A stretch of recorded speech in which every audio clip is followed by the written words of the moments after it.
I don't know. No. I'll get mine. Sorry. Let me knock it out real quick. Well, we not though, because you got to do the what's the name? You got to do the Go ahead. intro video. Go Oh ahead, no, D. I don't want to be found anyway. I like to be like Batman. I don't want to be found. That is You know, crazy. look, that's because that's the man of the hour right there. They be hunting for him. They be hunting for him. Oh, and it's getting closer and closer to the season getting to an end. They looking for this man right there, baby. They looking for him. That's crazy. All right, so again, we're back. Another episode of Coach's Corner. Come on.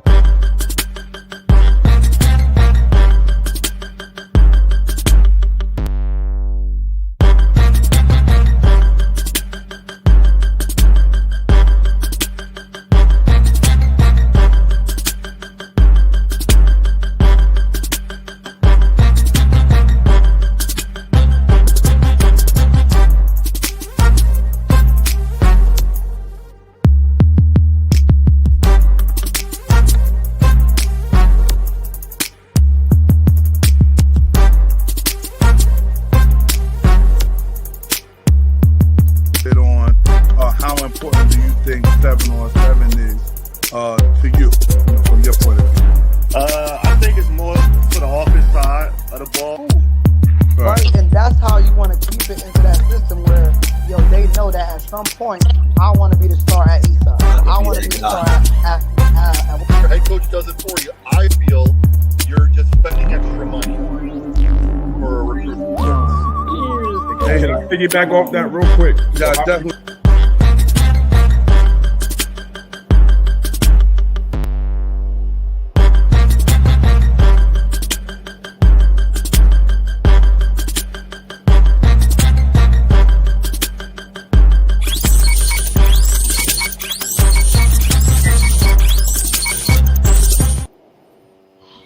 What up? What up? We back, Coach's Corner. Every 2 weeks, Sunday at 9 o'clock, we live. As you can see, I got some of the best with me as always. Big shout out to the engineer. You already know, Sand Sports. Yo, they making it look good, man. They taking the brand up something major. So make sure y'all tapping in, you know what I'm saying? So follow, like, subscribe, everything on his YouTube page. Same thing as mine. Can't forget the homie over there. D coordinator of the year. Look like he's trying to go back to back out this piece. You know what I'm saying? My boy, Coach Sheed in the house. You already know. Doing what he do. And of course, who else would I not want to have on the show with me other than my man, big man Dan? You feel me? Getting it done out here. Hey, listen, man, y'all know I'm like Don King. I'm the best at promoting fights, man. I get y'all out there. And so when y'all want to try to get somebody to introduce y'all call me. All right, I got y'all covered. Get you on speed dial, Coach. You already know. So what's up, fellas, man? How's it been hanging? Football season ramping up. We in week 6 or 7, I think, up here in Jersey. My team is okay, mediocre. Okay, I can't speak. Hey, Dan, I can't speak for other teams that wear Spartans on the hat. Those guys are really good. They're like number 2 in the state. They're really, really good. We all right. We got a lot of work to do. We all right. No doubt. So B, what we got going on? What's on the segment for the night? I think I'm talking about a bunch of good stuff too. Yeah. So I hope everybody following, man, and tuning in. A lot of topics. Not a lot of topics. You got quality topics that's going to take a lot of time. That's cool. That's what we got. That's cool. First, you want to, as Daniel say, pay the bills. Hey, Yeah. pay the bills, baby. Yeah. Listen, it ain't gonna cost you a little. It ain't gonna cost you a lot. It's gonna cost you something, man. Just put a little something in the collection plate. I'm doing some big things. Like I said, we're trying to get not only my brand, but anybody else's brand on and out there, man. Support. So if anybody is interested, like you see all of the information's right there on being a guest. If you want to kind of sponsor a show, I would appreciate it. The coaches around me appreciate it. Families and everything appreciate it. I tell everybody that any money that's donated or anything that you buy out of the DM, it goes back to the brand and to the kids. So make sure you hit me up on my IG DMFootball258. You can hit me up on my email account, which is DMFootball258@gmail. And that's it, man. But let's go. All right. I think we get into this freshman and varsity, man. There's a lot of people was talking about this freshman and varsity. I put this up on my IG, and a lot of people do a lot of things to make sure that their kid is playing and is ready for the freshman and the varsity level. But it's many different situations. But I'm gonna read the question out. How do you feel, fellas, about ninth graders coming in and going straight to varsity? Anybody can jump on it. I'll jump on it last. You already know. Man, I think it depends on what size level, school you're at. I've been at places where half our team was starting as freshmen because you've got 22 kids on the team. Like, you can't not play them, Right. I got to experience Owasso last year, which is a wonderful school, and they had freshman team. As a matter of fact, I think we had 2 of them.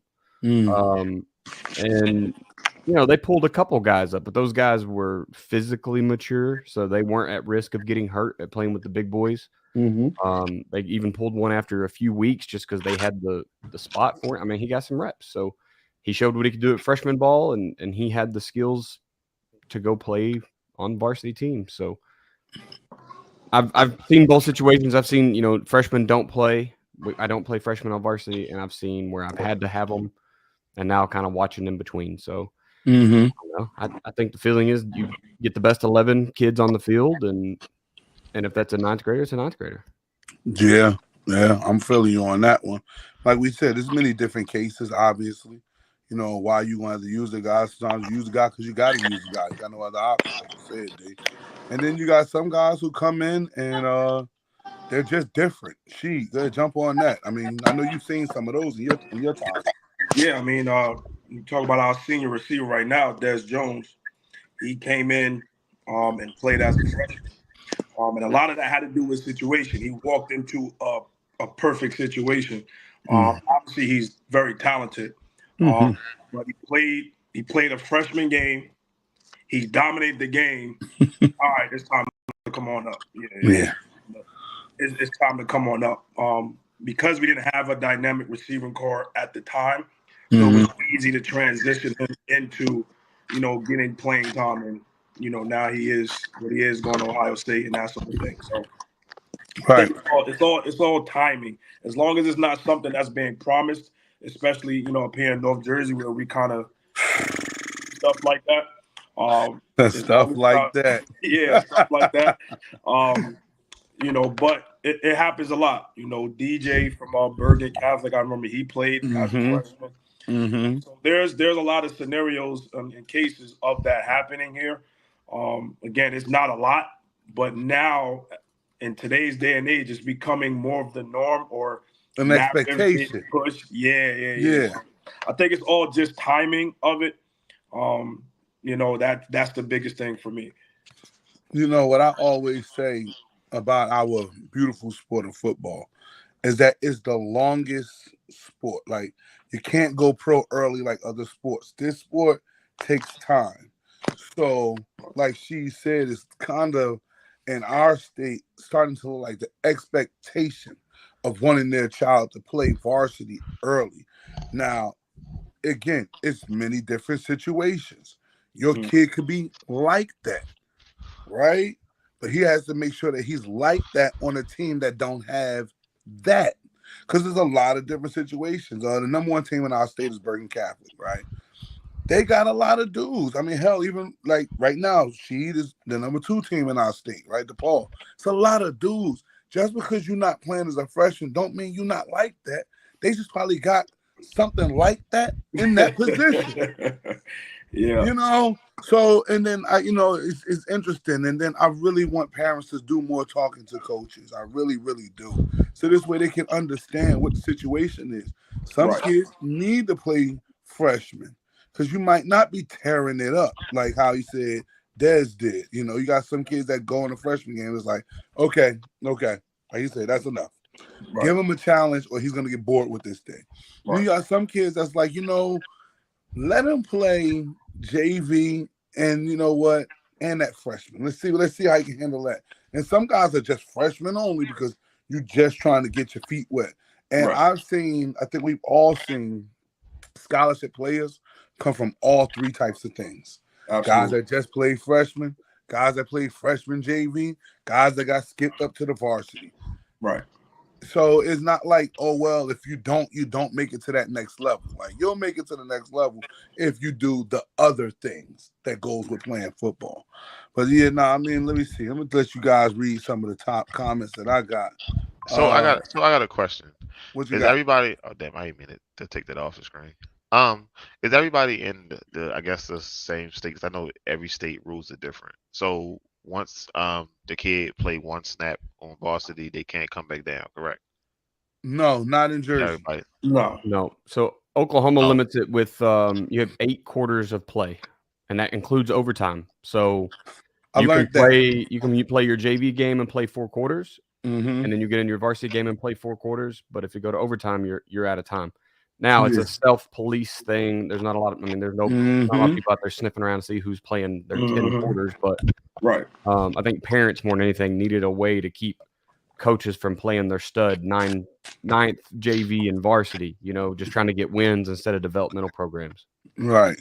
Yeah, no, in Jersey, we don't have that situation. But the quarter situation, I found that out 3 years ago, D. We had a kid that in West Orange, he played the freshman game that morning. Ironically, it was against Montclair, who he just whooped the ass on. Anyway, so we put, I got him. They down now. I got to hit them while they down. So, but no, look. So he played the freshman game all 4 quarters. And then we had the varsity game at 1:00. So obviously, because he was our better freshman, we dressed him, got him going, and we kind of did the varsity bag. So in the 4th quarter, we put him in the game to get a couple of runs, see what he could do. Like you said, it's a lot of self-policing. We didn't understand the rule. I mean, in our mindset, it was like, yo, play kids so that we get reps. Like, that's all it's about. But we had got approached by the opposing coach, like, I know that kid played freshman this morning. We're like, okay, and he was like, yeah, but so he can't play 5 quarters. It was 5 quarters, I think, Dan.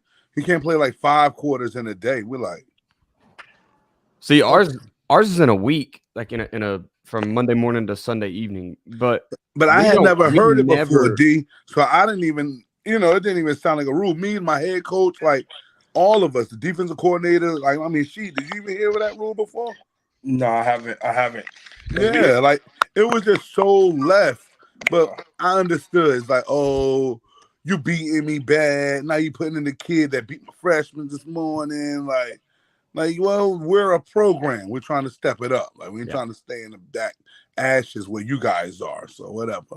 But hey, listen, I got 1 month left, man. 1 month left. We got October right now, then there's November, and I get to officially walk away so I can talk all the jazz I want to talk. Can't wait. So down here where we at, once you take one snap, I don't give a it's on kickoff, you can't come back down. It's no back and forth. But that's Once you not take one productive. snap- That's not productive because every Right, game is so- different. Yeah, so once you take one snap, you can't come back down. Oh wow. That's wild. So That's just- my thing is on that. So even in the private league, I forgot what the name of the league is, but it's a private league out here because one of my kids go to it. And once you get on varsity there, you can't transfer to any school in that league. It's 35 schools in that league. So that they tried to take one of my kids to varsity, but his father found out and he told him no, keep him on JV. To make sure he's ready. You know what I mean? But everybody don't learn everything in youth football. You learn whatever they want you to learn. So everybody techniques is different. What they teach them is different. So yeah, you got the scrimmage games and the jamboree and things like that. So that takes time. You know what I mean? Yeah. But that's like what a week before the season starts. Yeah. When you're finding out what is going on. But once you once you take that one snap, if you go kick off and you stand there and you don't get in the game again, you ride that bench the whole rest of the year. Yeah, that's something that parents hope. We got LT in the house. That's something that parents gotta like really get involved on. You know what I mean? Like, I'm not trying to have my son just sitting just because of that rule. You know what I mean? That would be something I would really. But that's what I say. Parents getting involved. That's something I would have to really dig into. You know. Hey, LT Nas, man, y'all want to jump on this one right here? How do you feel? And we know there's many different situations about ninth graders coming in and going straight to varsity. And I know Nasir Smith, you know, he's a receiver coach at Caldwell College right now. When he played for us at Shabazz, we did that with Nasir. We brought him up, let him play some, what was it, dog safety, I think, Nas. And you know, but he also got to play the freshman in the JV games too. Like we want to get as many reps as possible with them young guys. That's what it was for us. So what you guys got, man? LT, what you thinking? Man, like the guy said, it's situational. You know what I mean? Depends on your situation, what's happening on your team, what's available. Are you balling? You know, some young guys mature a lot faster. You know what I mean? So for instance, myself, my freshman year, I never played a snap of JV football. I played freshman football. Sophomore year, I was a starter. Okay. So it's just all about timing and situation. Yeah, like she said. Hey, shit, I got your boy on here now. Yeah, he helped me get a lot of he helped me get a lot of interceptions because of his pass rush. So I appreciate that. You already know. But like you said about, you know, fits and like learning and understanding, you know, it's crazy. Like I said, I mean, you got situations where one of my guys is new to Sheet system. He's played varsity before, you know what I mean? Limited, but he played. But again, he had to get adjusted to how they run their thing over there with Sheet. And that if you're not into it, you could get left behind. Like you can miss it. Mm-hmm. So, you know, regardless of the age, man, sometimes that is a different story. You know what I mean? But you know, as you can see the comments you got right here, Juice Benton, that's Al-Rashid Benton, you know, already everybody, a lot of people should know what that is. Went on to West Virginia, played at Shabazz. You know, he's like players play. You know, I get that, you know. Let's see, you got my man Coach Earn right there at the top. Coach Earn, you know, he was sitting up there saying, what did he say? Flip it back. If they ready playing early, you know, it'll help their development and their recruitment, in his opinion. You know, so I could dig that. You also got to think about the feeder system. Right. If you snatching everybody up, then you know what I mean. I look at it as, let's say you got. So I didn't know coming into high school. I didn't know a few years ago. I didn't know how many kids just come in not knowing. I thought everybody played youth football. I thought youth football was a shit. I didn't know like 50% of your team never played a snap before. Yeah. And I'm like, yo, there's no way possible. Yo, you too big. I said, yo, you big as shit. I know they was knocking on your door every day. They was knocking on your door like, yo, get out here, come play. You know what I mean? But it wasn't like that. So you have that. But if you have a team of 50% rookies, you need 6 or 7 people you can plug around them that's going to help them. You can't pit 22 rookies on the field. You need some pieces. If it's a middle linebacker, it depends on where you are, though. Like let me. And Nasir, tell me about when you was at Eastside. I'm quite sure you had to play some young guys early. What was that like? Yeah, no, we definitely had to play some young guys early. It was definitely tough. Because that dynamic down there at North Eastside was it's like a predominantly like soccer school, so you're not getting those athletes that you would normally get at a West Orange or Malcolm X Shabazz that have been playing football since they were in Pop Warner and things of that sort. We were getting kids that just started playing football because we told them to come out to try out. So it's definitely tough when you're playing young guys. I think the main thing is though, right? If you can coach up those young guys, right? It's a testament to your coaching ability and the guys that, and if they want to do something like try something different. Like a lot of guys just come out to the football field and not knowing what they're capable of. So if you could bring that out of them, then I think that's good. Yeah, that time is key. You know, you got a young guy, you got to spend some time with him. You can't just treat it like regular. You know what I mean? You got to actually, got your practice time with him, and then you might want to get some other time with him. I could just go to my guy Sheed, man. I could tell you all about what it was like for my kid. You know, it was some Friday night conversations. It was some meeting at lunchtime stuff. Like, when you got a young guy and you want to get him up to speed, you got to invest in time. It's about the only way it works. You know, you don't do that, then he's just going to kind of, it's going to have to go natural.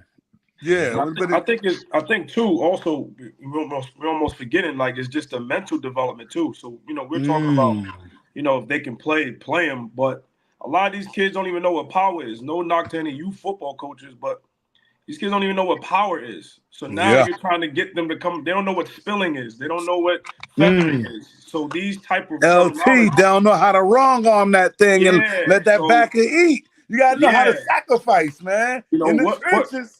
What coverages are you really getting in youth football? Cover 3, man to man.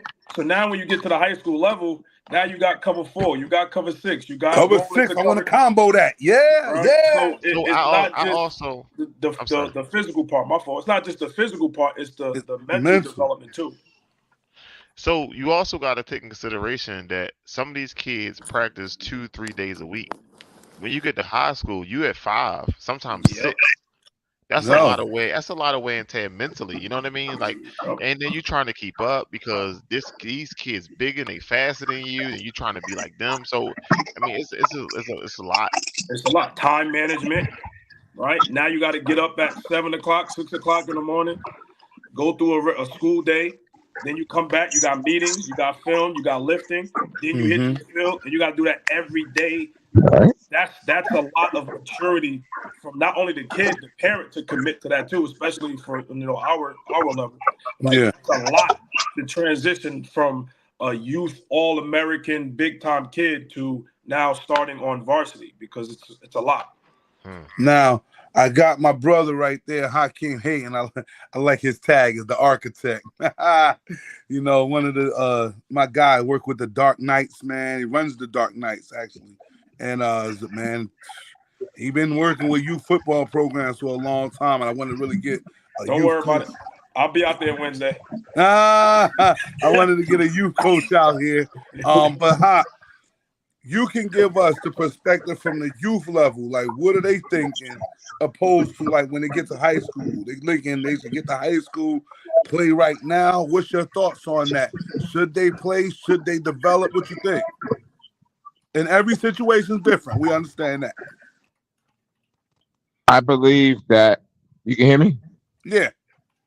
I believe that. First of all, it's a lot of variables. Do you think play right away? If you're good enough to play, then you should play. But there's a situation of: are you physically ready to play? Are you mentally ready to play?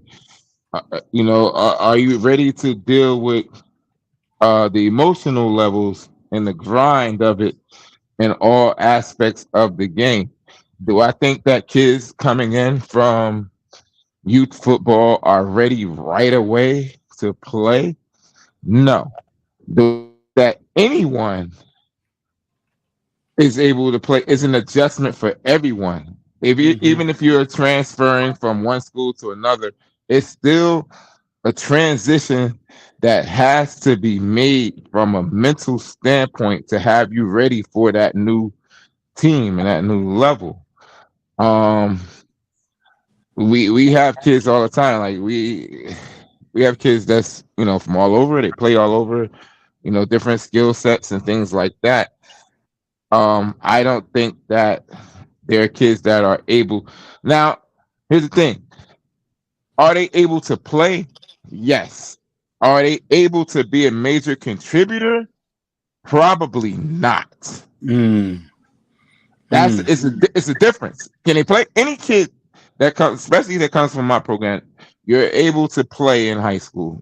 Okay. I like that. I like that one. You like hey, you heard that plug? Heard that plug out of this program. They're ready. Okay. Go ahead, Hot. Are they Talk your ready? talk. Are they ready? Yes. But to be a major contributor, if you're relying on a 14-year-old to be a major contributor in your scheme in high school, you might. Yeah, you might not be ready for the big time. You need You that might not be 14-year-old ready for the big to time. make those plays. Yeah, no, I can Right. Now, And again, Kenny, they're exceptional guys, but Yeah, those they exceptional are. guys, Yes. That's few. When I'm talking, I'm talking they're about the very mass few. majority. I'm Hey, talking look, about the mass when we majority. talk about like the Jabril Peppers, like these guys don't really walk the planet with us like that. You know what I mean? So those guys are No, slim and and few. even him his freshman year, he was not a major contributor. He was a contributor. But those guys are already recruited by the top schools. They already been knocking at their door already. Everybody's recruited by the top No. schools, Oh, man. hey, and let them know how. If you ain't out here talking, you losing, baby. You got to work, baby. Got to If you work. can pay, you can play. Oh, hey, listen, I ain't got nothing to do with that. Hey, Sheed, I'm minding my mouth. I ain't getting close. What seed is that? I'm sorry, I'm trying to get this right on my phone, and what seed? What seed is that? Oh, Sheed at the Paul, baby. Oh, that's Sheed at the Paul. Oh, good, man. Don't Yeah, worry, you know. you'll see me on Wednesday. Don't worry about it. I already talked to Bobby. We good. There it is. Look, there it is. See? I was looking for you on Sunday. I saw Roger. Yeah. Roger's there. Yeah, that's all good, man. See, No. Hey,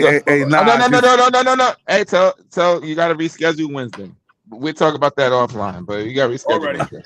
Hey, hard body. See how they play?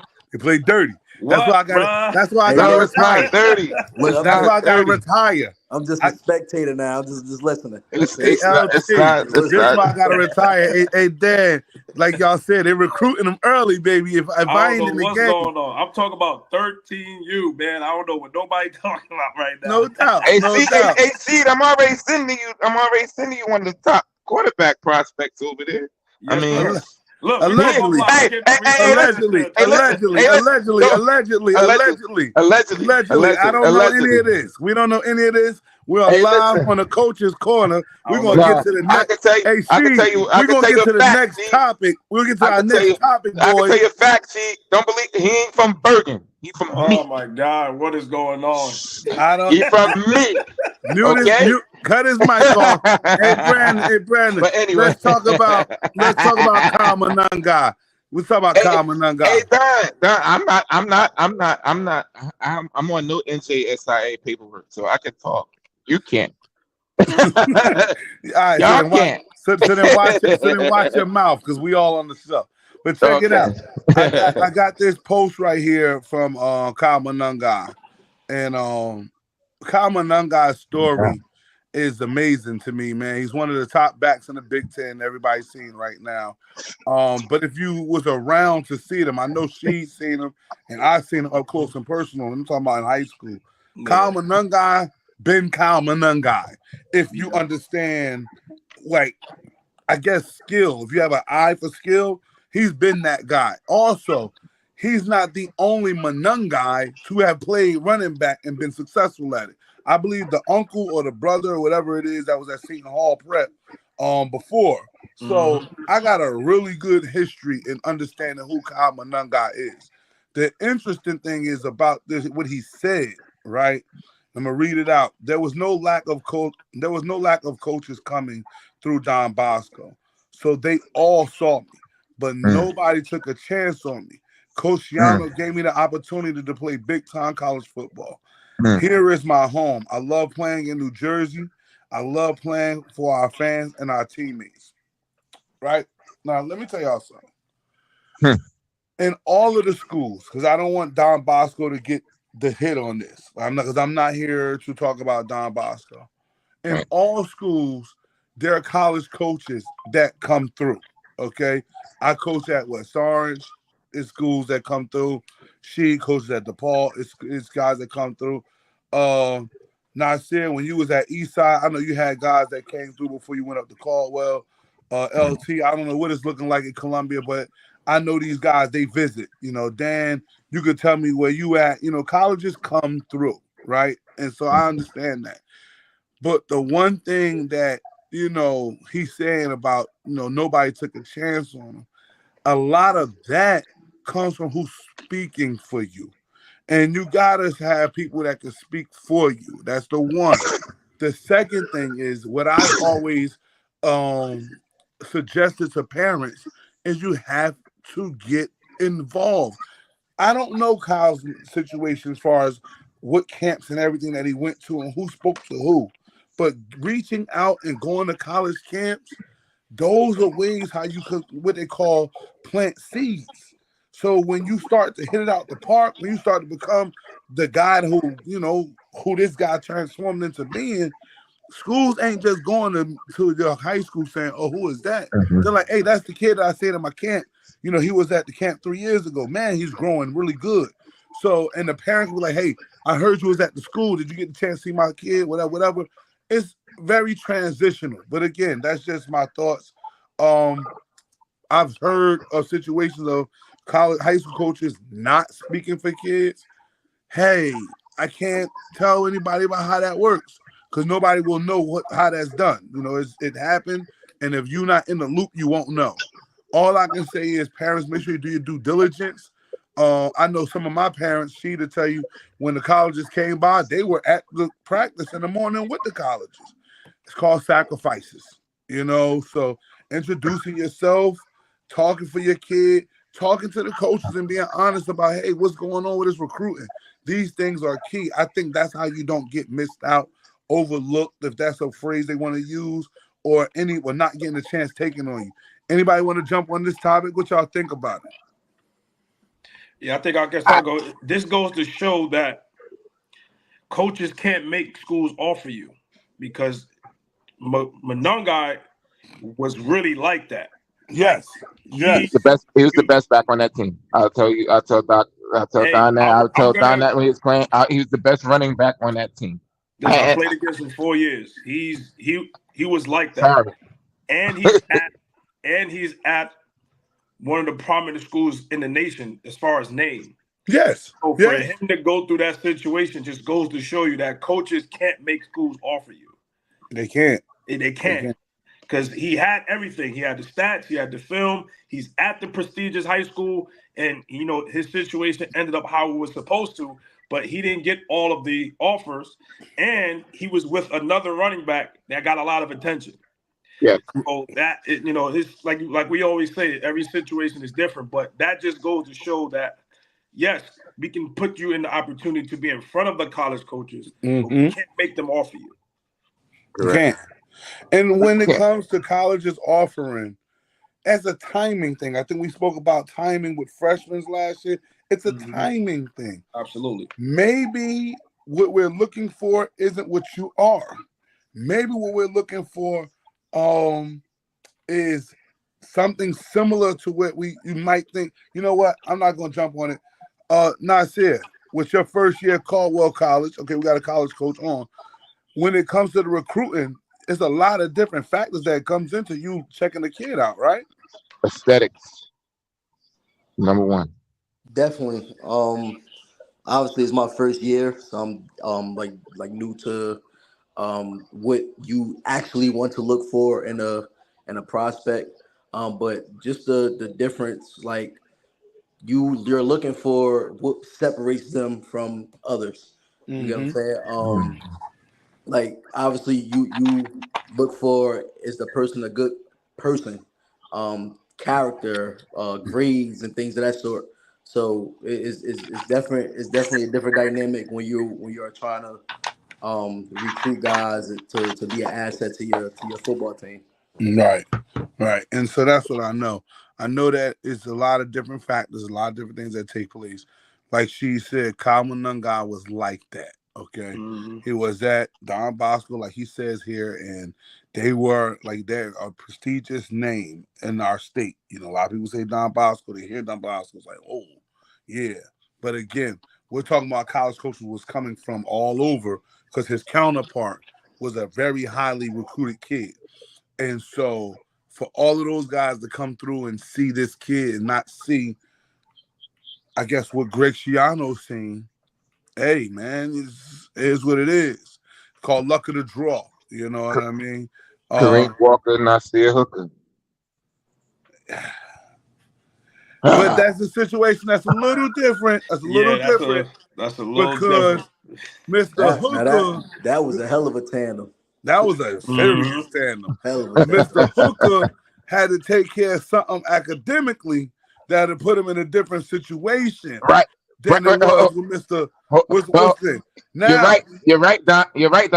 That But goes back it goes to what I back said to before. what you were saying before. Parents getting involved, understanding the recruiting process, or I can actually speak for two parents that live right here, LT's mom and Nas' mom. They were two parents that said, "Hey Don, show me the way. Let's take the walk." But Don, in all fairness, you trust who you trust. Some people have bad tour guides, so you trust who you trust. You get the information as it is.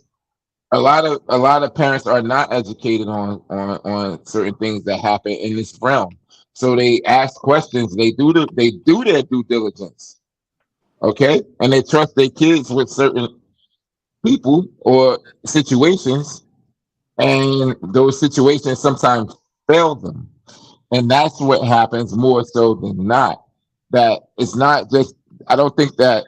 I mean, it is a few that don't want to do the work, but I think that the people who say, okay, well, they've been riding with these people from 6U, 8U, 9U, 10U, midget, whatever they call it now in those other leagues and stuff like that. That's it. And they've been riding with these people, and then things don't turn out as those people were promising them or telling them, or it may work out for another individual and not them. And these people are not being upfront and real and honest with them. Okay, and they're giving any kind of information that may not be the right information for that particular individual. That's key, because everything is not the same for every individual. Every person is individual. Everything is different. It's different situations. It's different avenues. It's different things that you take. And these people, these tour guides, are not educated themselves. They're going by what they hear from somebody else. Hey, hot, and that's why we're going to be having people subscribe to the Chamberlain Football Consultant or the Driven Minds LLC consultant firm. We are here. Hey, Dan, let them know we are here to help. Okay. Parents, kids, might coaches, cost you a little, might cost you a lot. It's gonna cost you something. All right. Tap in, baby. Hey, Dan, speak on Don, it. I got something for you. We can talk about it tomorrow morning. It's something that I've been wanting to do for a while, and we'll talk about it more. Hey, shit, it smells like evil has come on my doorstep. I don't want no parts of nothing, man. Hey, what my man say? All I need is the stage. Hey, LT, tell me about your recruiting process when you was at Shabazz, right? Like, did you feel like guys missed out, overlooked? I know me and you and RU had a thing. he ain't been to my park yet, so he don't really have a recruiting process right now. Don't worry about it. Don't worry about it. Go ahead, LT. Answer the question. I'm just joking around. I mean, well, about my recruiting process, it wasn't really a process until my big bro came around, Donald Massey, and really kind of put his stamp on me and kind of helped me out in his younger origin days. Get exposed, taking me to camps. Just what you was talking about just a few minutes ago. If you're not getting connected, if you're not being seen, especially back then when you had to send out VHSs and stuff like that, or CDs, DVDs to get around, you wasn't gonna really be seen unless you was a nationally, ranked person. You know what I mean? So, and as far as RU goes, I was kind of pissed off with them because I got no offer from RU, and I'm a top 20 athlete in the state of New Jersey, according to Ryder. And I That's what they said. Hey, LT, that's what they said, LT. We ain't say That's that. what they said. How did you get there? How did you get there? It wasn't from film stats and none of that stuff. It was from the exposure that you was given. That's to, you know, and here's the irony of that about your situation, because I lived through it too. That was so amazing.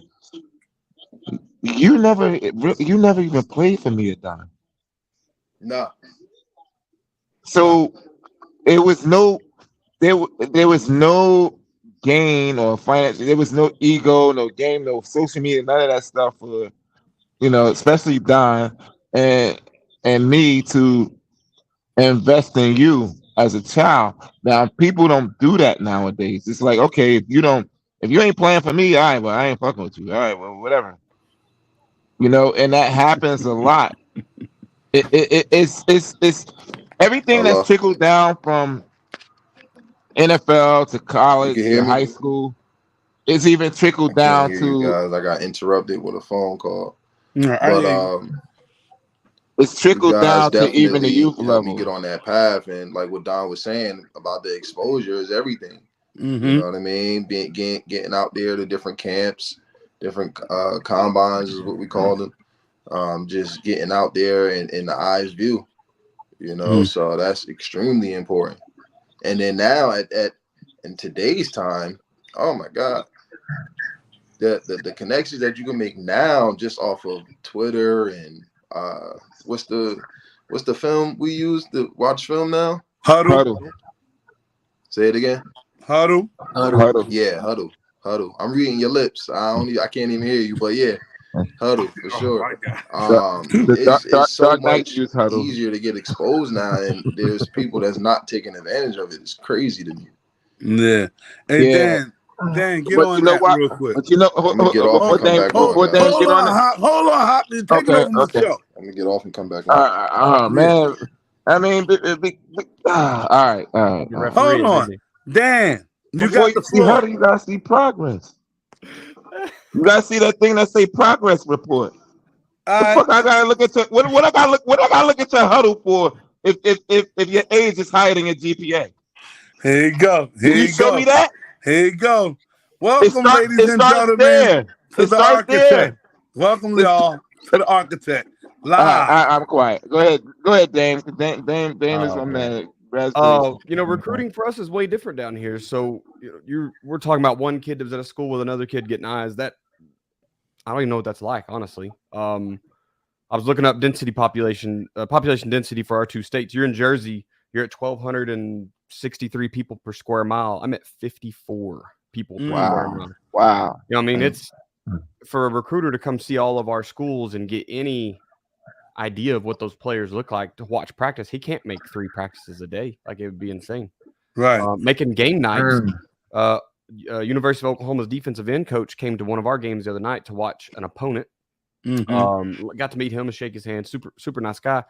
But he had to go get in an airplane and fly across the state to go see another recruit and hope to God he made it through halftime. You know, so it's a little harder. And so if you're not a school that's had a lot of recruits in the past, you're probably not going to have any right now either. You would just have to have a kid that's showing up. It is a lot easier, I think, with social media. You know, LT was talking about that. But there's also a lot more stuff to wade through now, right? Coach has only got so much time, and now he has unlimited film to watch, where he used to have only the key players film, and everybody was vying for the same people. Now it's a weird world. I know as my first year in coaching, we had some kids that probably didn't really need to go to college to play ball, but they were interested. And I got shut down pretty quick on just trying to talk to JUCOs and the local area D2, D3 schools. Coach was like, well, we're not going to put our name on it. I don't want to sour my name on that kid. I'm like, well.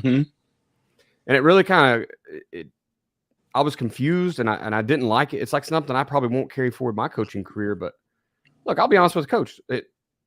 I'm gonna put my name on him because he's played for me for 4 years, right? I watch what he can do Right. skills wise. Here's what he's doing in the classroom. We talk about all the pieces. You got to have socially, academically. You got to be able to have the physical traits, the character. Mhm. Hey, he's a 3 out of 5 on most of those scales. I would give him a shot. It's not like you're losing a lot.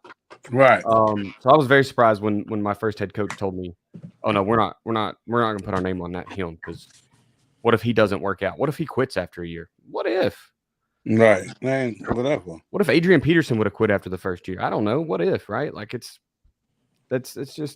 stuff happens. So the recruiting world is very weird to me, and so I mean this kid's I've not seen that situation where it was a kid that had skills that didn't get a look. That had was at a prominent school, but there's a ton of kids in Oklahoma that go overlooked just because it's so vast. You got to go so far, Right. and a lot of small schools. Right, I've been in a lot of 1A, 2A, 3A schools where, I mean, guys, we don't have those kids. We just don't have them, and so recruiters aren't coming. So when you finally do get the kid, he's got to go play for a bigger school. His parents got to move him to get that done. So recruiting's a little different down here than where you guys are making it happen. Okay. That's a hell of a that's a hell of a perspective right there. It's a great reminder that everywhere you go, it's a little bit different. And when we're talking about masses, put things in general sense, you really can't put things in a general sense right now because everywhere is different, right? Like. Coach was saying, like in Oklahoma, he's trying to make 2 games and he has to fly to the other game. Yeah. You know what I mean? Where versus here in Jersey, we could get on the turnpike real quick. You can make it to the next town or city with the next 20, 30 minutes of driving. Depending on who playing on what night. Like we played PCTI and PCTI. I think y'all had a game at home that same night. So if you wanted to see Terrell Wilfong for a half, and then went and seen Dez for half, you can do that in Jersey. It was stuff like that is capable. You know what I mean? Yeah. But to fly around, but then again, she'd also got James Franklin coming through in the chopper. So you know how that kind of works over there with them guys. So it's one of them things. See, I'm going to do it. I'm going to do it, baby. Man. You mentioned earlier about coaches not having, not talking enough for those kids enough and stuff, and their parents getting involved. That's a lacking skill in my area of the United States is coaches don't know how recruiting works. Jersey too. I honestly don't. Luckily, J.R. Sandlin was the I don't remember, but he was at OU for a couple of years, and he posted a big social media thing about like, here's the order to put your clips in, right? That was more help to me than any coach has ever been, because then I at least can show kids like, here's this very objective thing to do. Make film, cut up, put it in this order. This is what coaches are looking for. I think he's on as like the general manager or something at SMU now, J.R. Sandlin is, but just little stuff like that. We just don't know, man. A kid comes gives a lot of how do I tips rate? I don't know. Look, are you 6'3"? No, then you're not going D1. That's all I know. And then everything else. And look, but that's the part, and I want to jump into this one here: character over stats, because that's kind of what it is.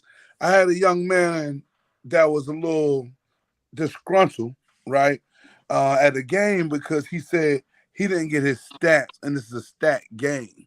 And I had to let the young man understand that at the end of the day, stats aren't going to get you recruited. Character, like you said, size.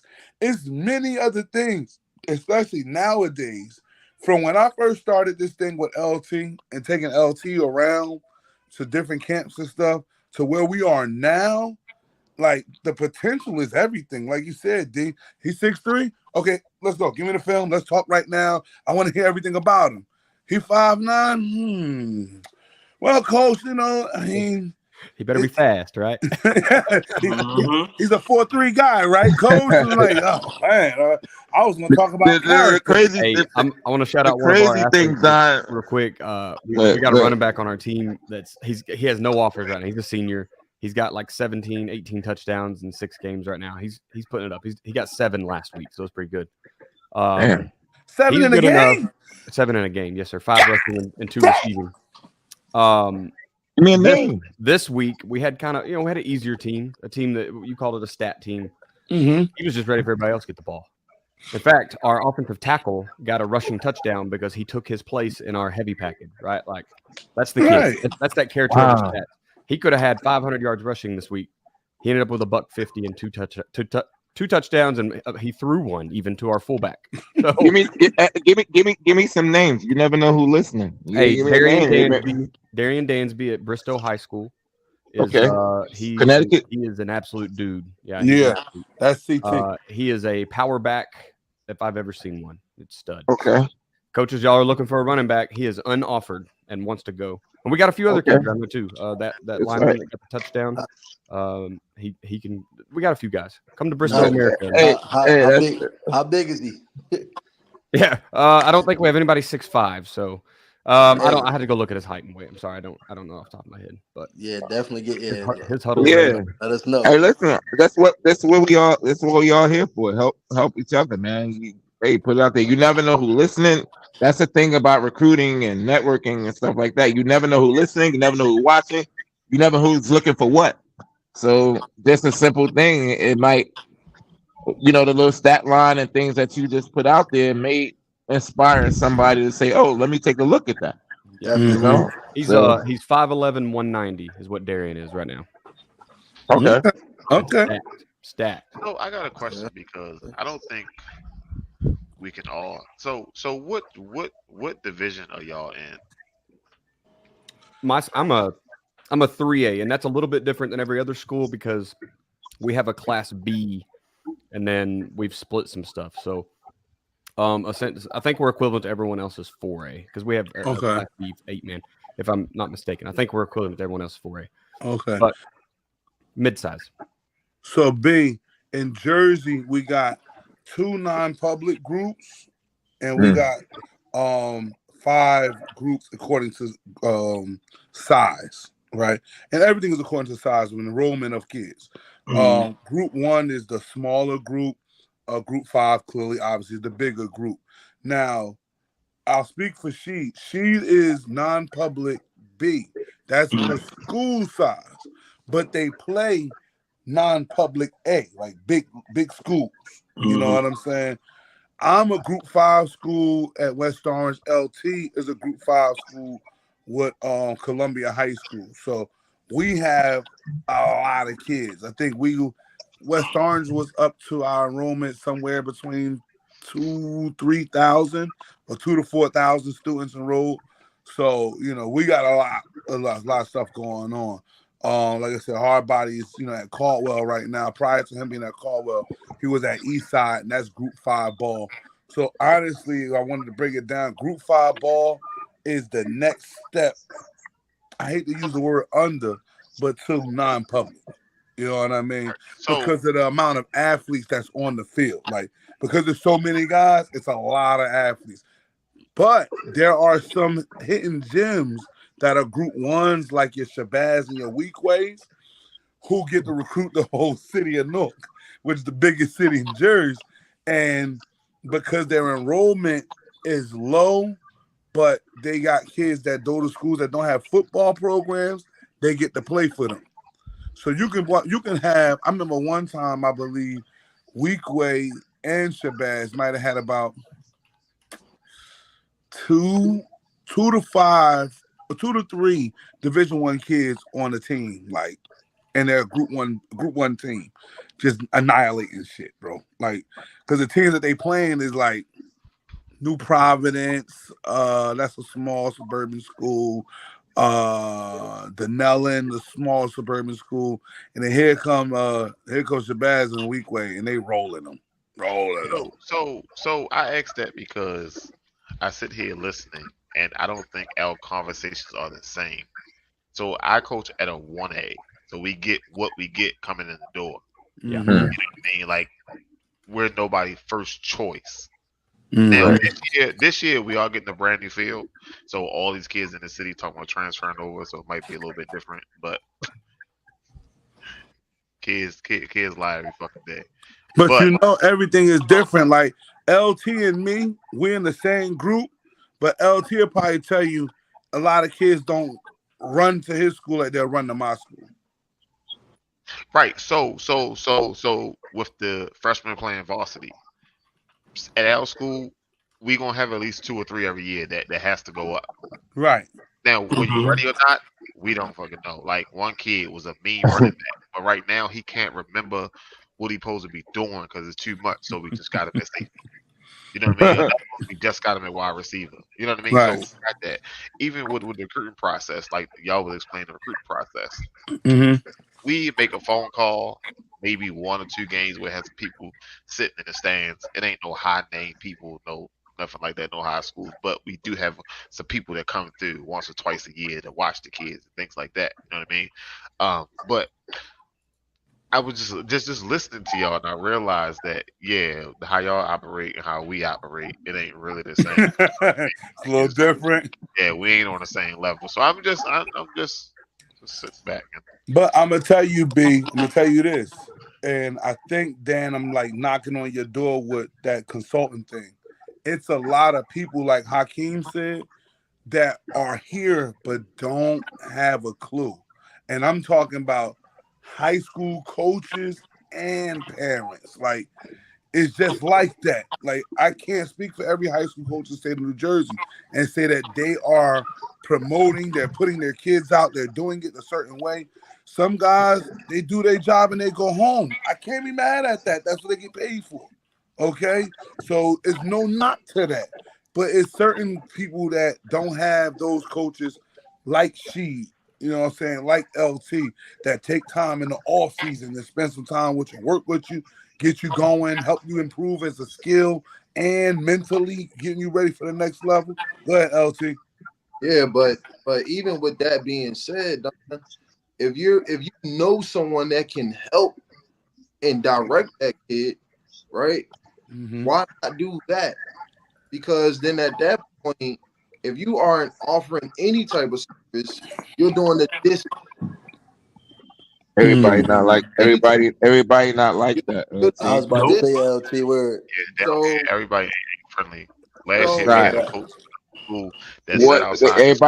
Everybody on their Janet Jackson, man. What have you done for me lately? We had a coach last year that sat outside this school every other day for a month and recruited these kids to leave this school, and then you get up there and then fold the team. And it's just like it's never mind. Don't incriminate yourself. She, what you got, She? Yeah, I'm gonna put some onus on collegiate coaches as well. I know when I was coaching at the collegiate level, I used to pride myself on finding the hidden gems. Like I knew my school was gonna get, some of the top guys, but I prided myself on finding the hidden gems. Mm-hmm. I remember my first year coaching at the collegiate level, I took this kid. He was a 6'4", 180-pound defensive end, and he became an All-American receiver. So I took pride in finding that, and I was a receivers coach at the time. So that's where the pride comes in. Like, look what I helped develop. And even now at DePaul, we can go scout. I'm going to use the word scout. We can go scout the youth level. I still take that same sentiment. Where, yes, I can go to the Bergen Stars. I can go to Brick City. I can go to Silk City. I can go to the Dark Knights. But I want to go to Pequannock. I want to go to Lincoln Park. I want to go to Jackie Robinson. I want to go find those type of kids, right? Those hidden gems that no one's looking at. And that's the pride that I have. Yeah. And I think some coaches do it at the collegiate level. I'm not, Yeah. Oh, yeah. There's a lot of lazy recruiting because we have social media, because we have Twitter, because we have Instagram. It's a lot of lazy recruiting as well. So it's just a combination of everything that we're talking about as a whole that we have to fix. I think if coaches have more pride in finding those hidden gems, you won't overlook a Kyle Monungai who's at one of the top high schools in the country, and he's putting up numbers. And when colleges come to Jersey, they go to Boston, no matter if it's up or down. Yeah. See, can I take it one step further from my perspective? Absolutely. You're 100% right. And as me being a youth football coach for 27 years, so that's one of my pet peeves that I see in the public school coaching. Okay, so everyone gets comfortable with. All right, it's all right. They're gonna come home. The kids are gonna come to me. Yeah, they're gonna come to me. There's not enough coaches from that sector that are going to those places in which you're talking about, and maybe not, maybe not stepping on somebody else's, like if you're from East Orange, you're not going to go to Rawway and recruit their kids or whatever. But the coaches that are in that town they don't focus on those feeder systems, those Pop Warner teams or those youth football teams in that town, and show face and just get mad because they get mad because those kids are going to the Boscos, the Pauls. Those are the coaches that they see. You'll be surprised. Well, you're not surprised, but I've been to a few youth practices where they actually practice on the high school field or the adjacent field, and the coach tells me, "Coach, we haven't even seen our public school head coach. We haven't even seen him."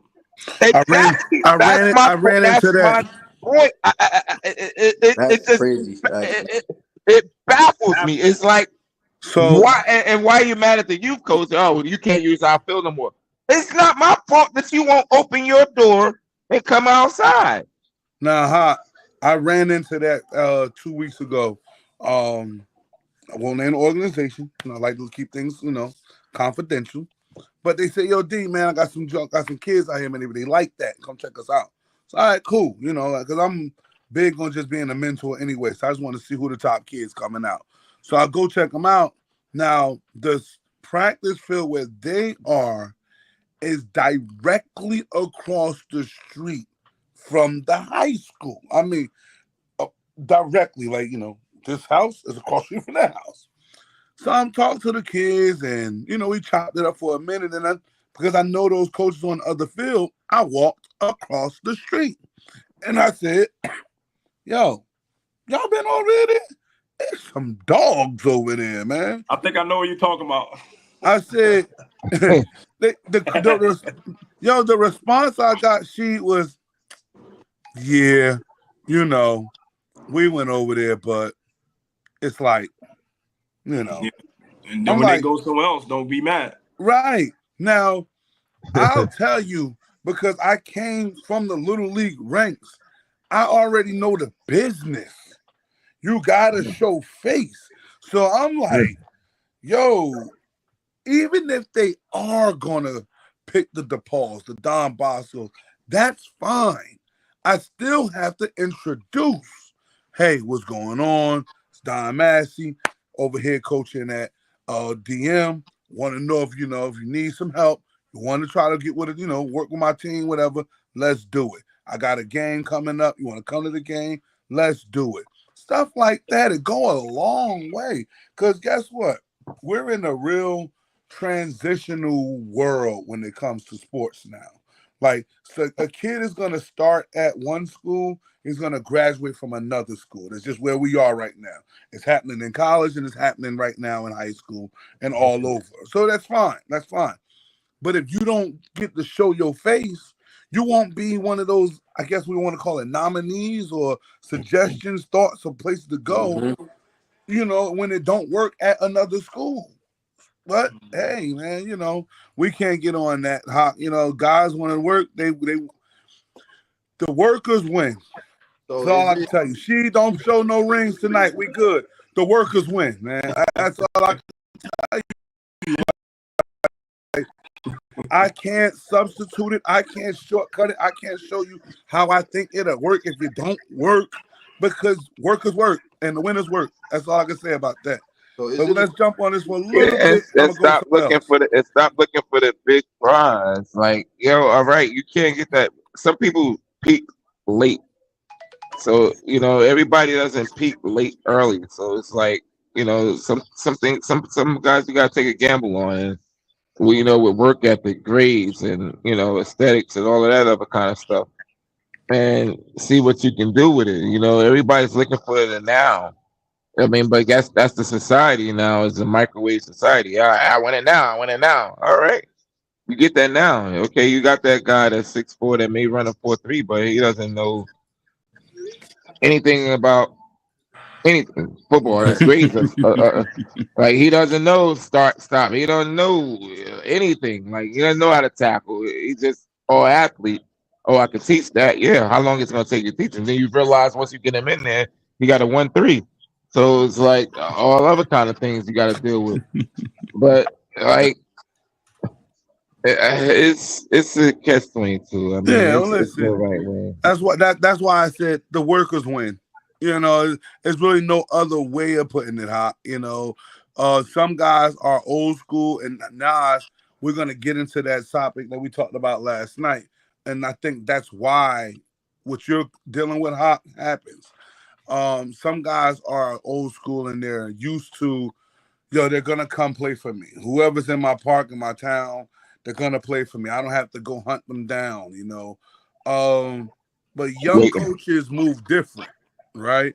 And then, like I said, we're gonna talk about that young coaching thing. How important is it to hire young coaches? You feel me? Like that's a big thing right now. I remember when I was the young coach. Like she said, I took pride in being the young coach. Like I said, when I got to this place, Dan, I couldn't talk for like the first, I don't know, like month or two. You know, it was go get the coffee. You know what I'm saying? So, but because I wanted to prove to the guys that I was with that I do know something, I took pride in it. I went, figured some things out, learned the scheme, I don't even know if they go to Barnes & Noble anymore, but I'm in Barnes & Noble reading the books on how to defeat the spread and the wing tee and the veer. Like, I'm just all in, right? And so... Index cards. Oh, man, you already know how I handle those index cards, man. I treat them like spades, baby. They can't nobody top me when it comes to them. But it's one of them things where I also knew that as the young coach coming in, my time was scout time. So I had the scout offense or the scout defense. So my job, and I took pride in, like I said, I wanted to make sure that the scout team was better than the varsity. So we kicking their ass. I'm coaching the scout games, scout practice like as if it's the Friday night game.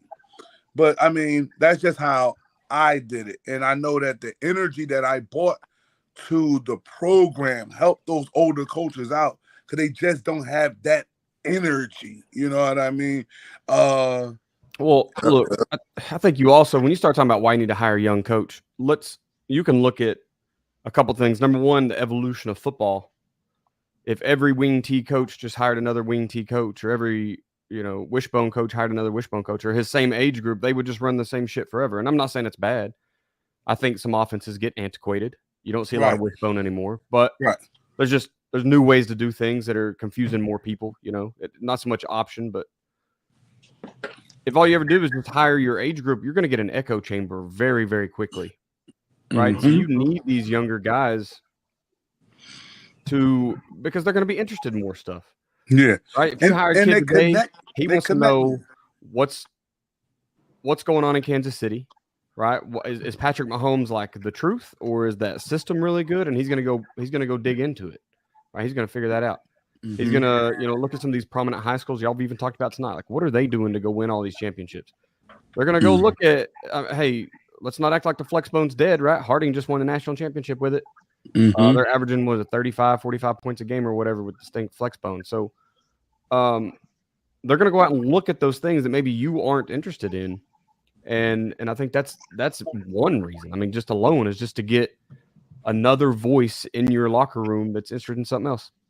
You look at defenses too, right? I mean, oh man, yeah. Go. How many people would still be running the 4-3 because Miami ran it back in the 90s? Everybody would still be running if we just didn't have new brains out there thinking up new stuff and bringing new talent in and getting interested. And not only that, but if you aren't online right now getting better at football, you're probably going to be stuck somewhere anyways, right? Like you've got to go out there and get better yourself. And then I think also just for fulfillment of your own self, right? You need to bring someone along. You need to take someone under your wing and teach them. That's right? the point. Yeah, that's a huge part of why I do the consulting side, is because like I'm working with a youth coach that's luckily a military brethren of mine, but he's learning like buck sweep, power counter. Coach Sheed, you said it earlier. Like kids don't know what power is. His youth program does, right? He's got 5th and 6th graders. They can tell you what buck sweep is, what RPOs are, right? Because he's doing it the right way, and he gets to talk to me, and we just look at weird ways to do the same old stuff. And I think that's made me feel better as a coach than any of my coaching years. Yeah, Just that's ball me. with a younger or another That guy. was me. When I started the DM 7-on-7, right? Obviously, I wanted to get young coaches. So I got Nasir, I got Coach Ali Bay, man. I had Coach Sheed, not you, she had another Sheed. No, don't. As many of y'all out here in the world. You know what I'm saying? I guess. But Coach LT, a lot of guys who, two things. One, could speak for who I was as a mentor and a coach and a trainer, right? So this way they can talk to the kids and the kids can understand. They can talk to the parents and the parents can understand. And I can be proud of these are guys that, man, they learned the game and they flourishing. Now they'll tell you every now and then, I want the joysticks. Like y'all ain't coaching right. Let me get the joysticks. Let me show you how to do that thing, man. They like, nah, old head, get out of here. So but it's a beautiful thing though to see them out there and they getting it going. But when I can say the energy, you know what I'm saying, that they bring to the table, like Coach LT when he's doing defensive line, I know his defensive line drills be intense. I be the laid back defensive line coach. Sheet. I ain't gonna lie to you. Once I teach you that, you're like, you ain't got it. Hey, next up, let's go. You know what I mean? Not LT. LT, he get it. Let's go. Get into it. Charlie. He be in it. Like it's a different energy that's unmatched, but that these kids need to understand. You need that because it's listen, man. For the most part, like a lot of us we're in 40s or whatever. Like, listen, there's a lot of days where we don't have that energy sometimes where like you got to build it up. And it's a lot of times, I mean, at least for me, I know like having that young energy and we're in a different time. So it's different. The younger generation people can relate more to a lot of these kids than we can.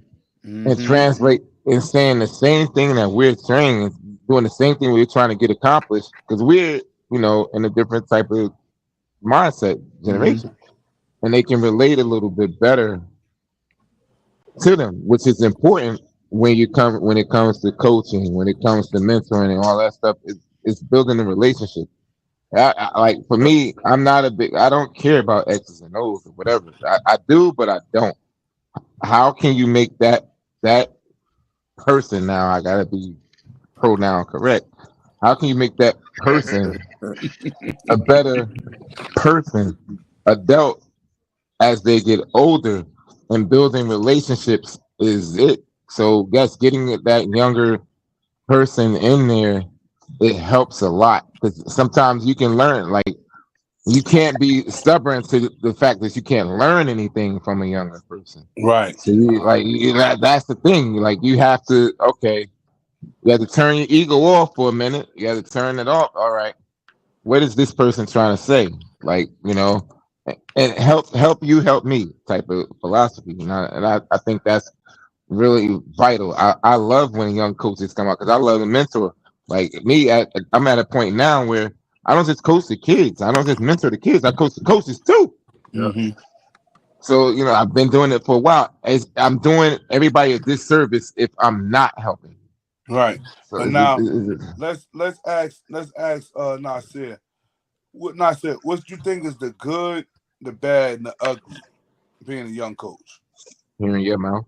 I'm the voice of reason around here, baby. You don't hear me, it ain't gonna work. You better run. Tell him not saying he's not gonna up down you. It's okay. I think to start, the good thing is I think Hawk and Chi, you kind of touched on it too. I think it's the relationships that you that you build as a young coach with the like with your kids or with your position group, whatever you how you want to put it. I think the game is always revolving, it's changing every second, every minute of the day. I think the most important part is once you realize that the power that you have as a young coach to be able to connect with those guys, like not even just on the X's and O's level, but on the hey, I was in your shoes not too long ago.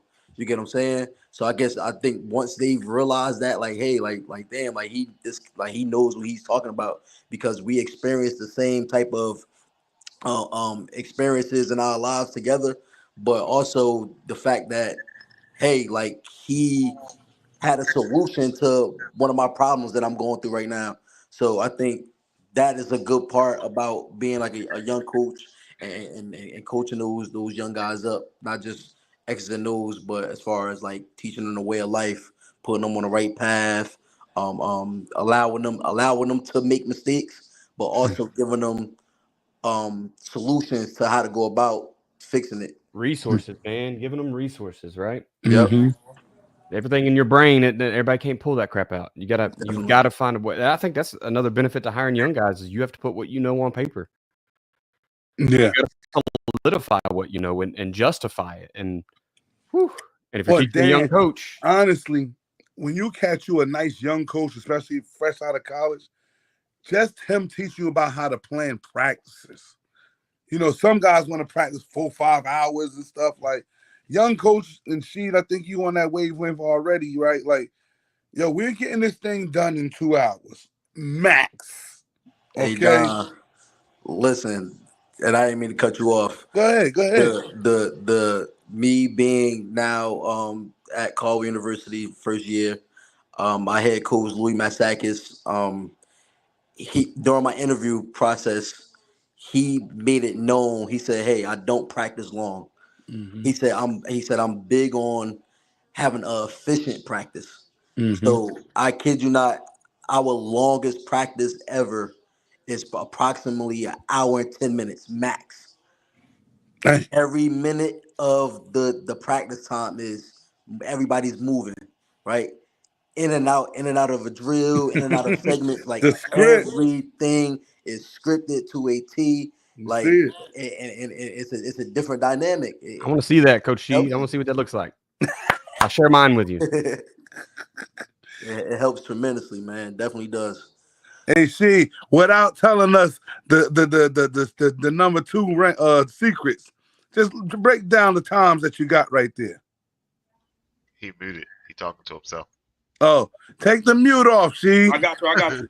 So I was kind of lucky to coach at the collegiate level before I came to high school. Mm-hmm. So this script is every 5 minutes. I don't know if it's gonna be blurry, but we good. You know, from the stretch, everything is in 5 increments. So after stretch, you know, sometimes we'll kind of play around with it. We'll go with, you know, our pursuit drill because I'm on the defensive side of the ball. And then we'll go into our ending. So I tell my coaches, if you can't get what you need to get done in that 15 minutes, you better figure it out and we'll review it and get it done the next day. Right. So, and on the top of it is exactly what we're working on for that particular day. Okay. It's, you know, hey, if we're working on this particular coverage, my corners coach, he needs to be working on that in his indie. My linebacker coach needs to be working on that in indie. If we're working against a zone read team and I need my defensive ends to feather in between, then he needs to be working on that in indie.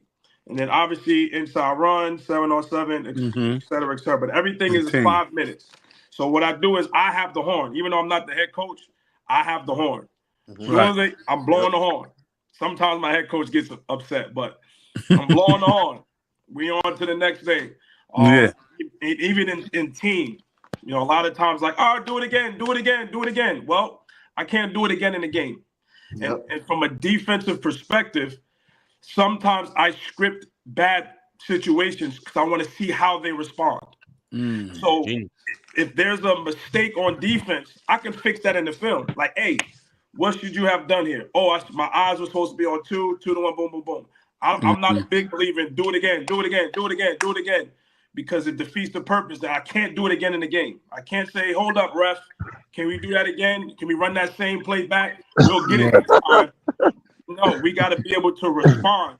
You know, so some days I script the script to where it's perfect, 100%, where I know they're going to get everything right. Right. For the most part, I play around with the script. And I'll tell them, hey, I screwed the script up today. So I hope y'all on y'all P's and Q's. Right. So everything is in 5-minute increments. And that's something I learned from coaching at the collegiate level before I came to high school. Right. Right. And I that's think what I'm that's talking it's about. really neat to, like, now that I've been at the bottom, like with a brand new first-year head coach, and I was a first-year coach as a DC and trying to run his schedule. And then I went and worked with Bill Blankenship at Owasso, who's 6 state titles deep in 30 years. And I just stole everything he does, because why would you not? And then seeing the differences, right? Like a lot of it is a knowledge difference, right? Like, yeah, we talk about hiring young coaches. Go find a good staff to be on, man. Go find it. Figure out what success looks like.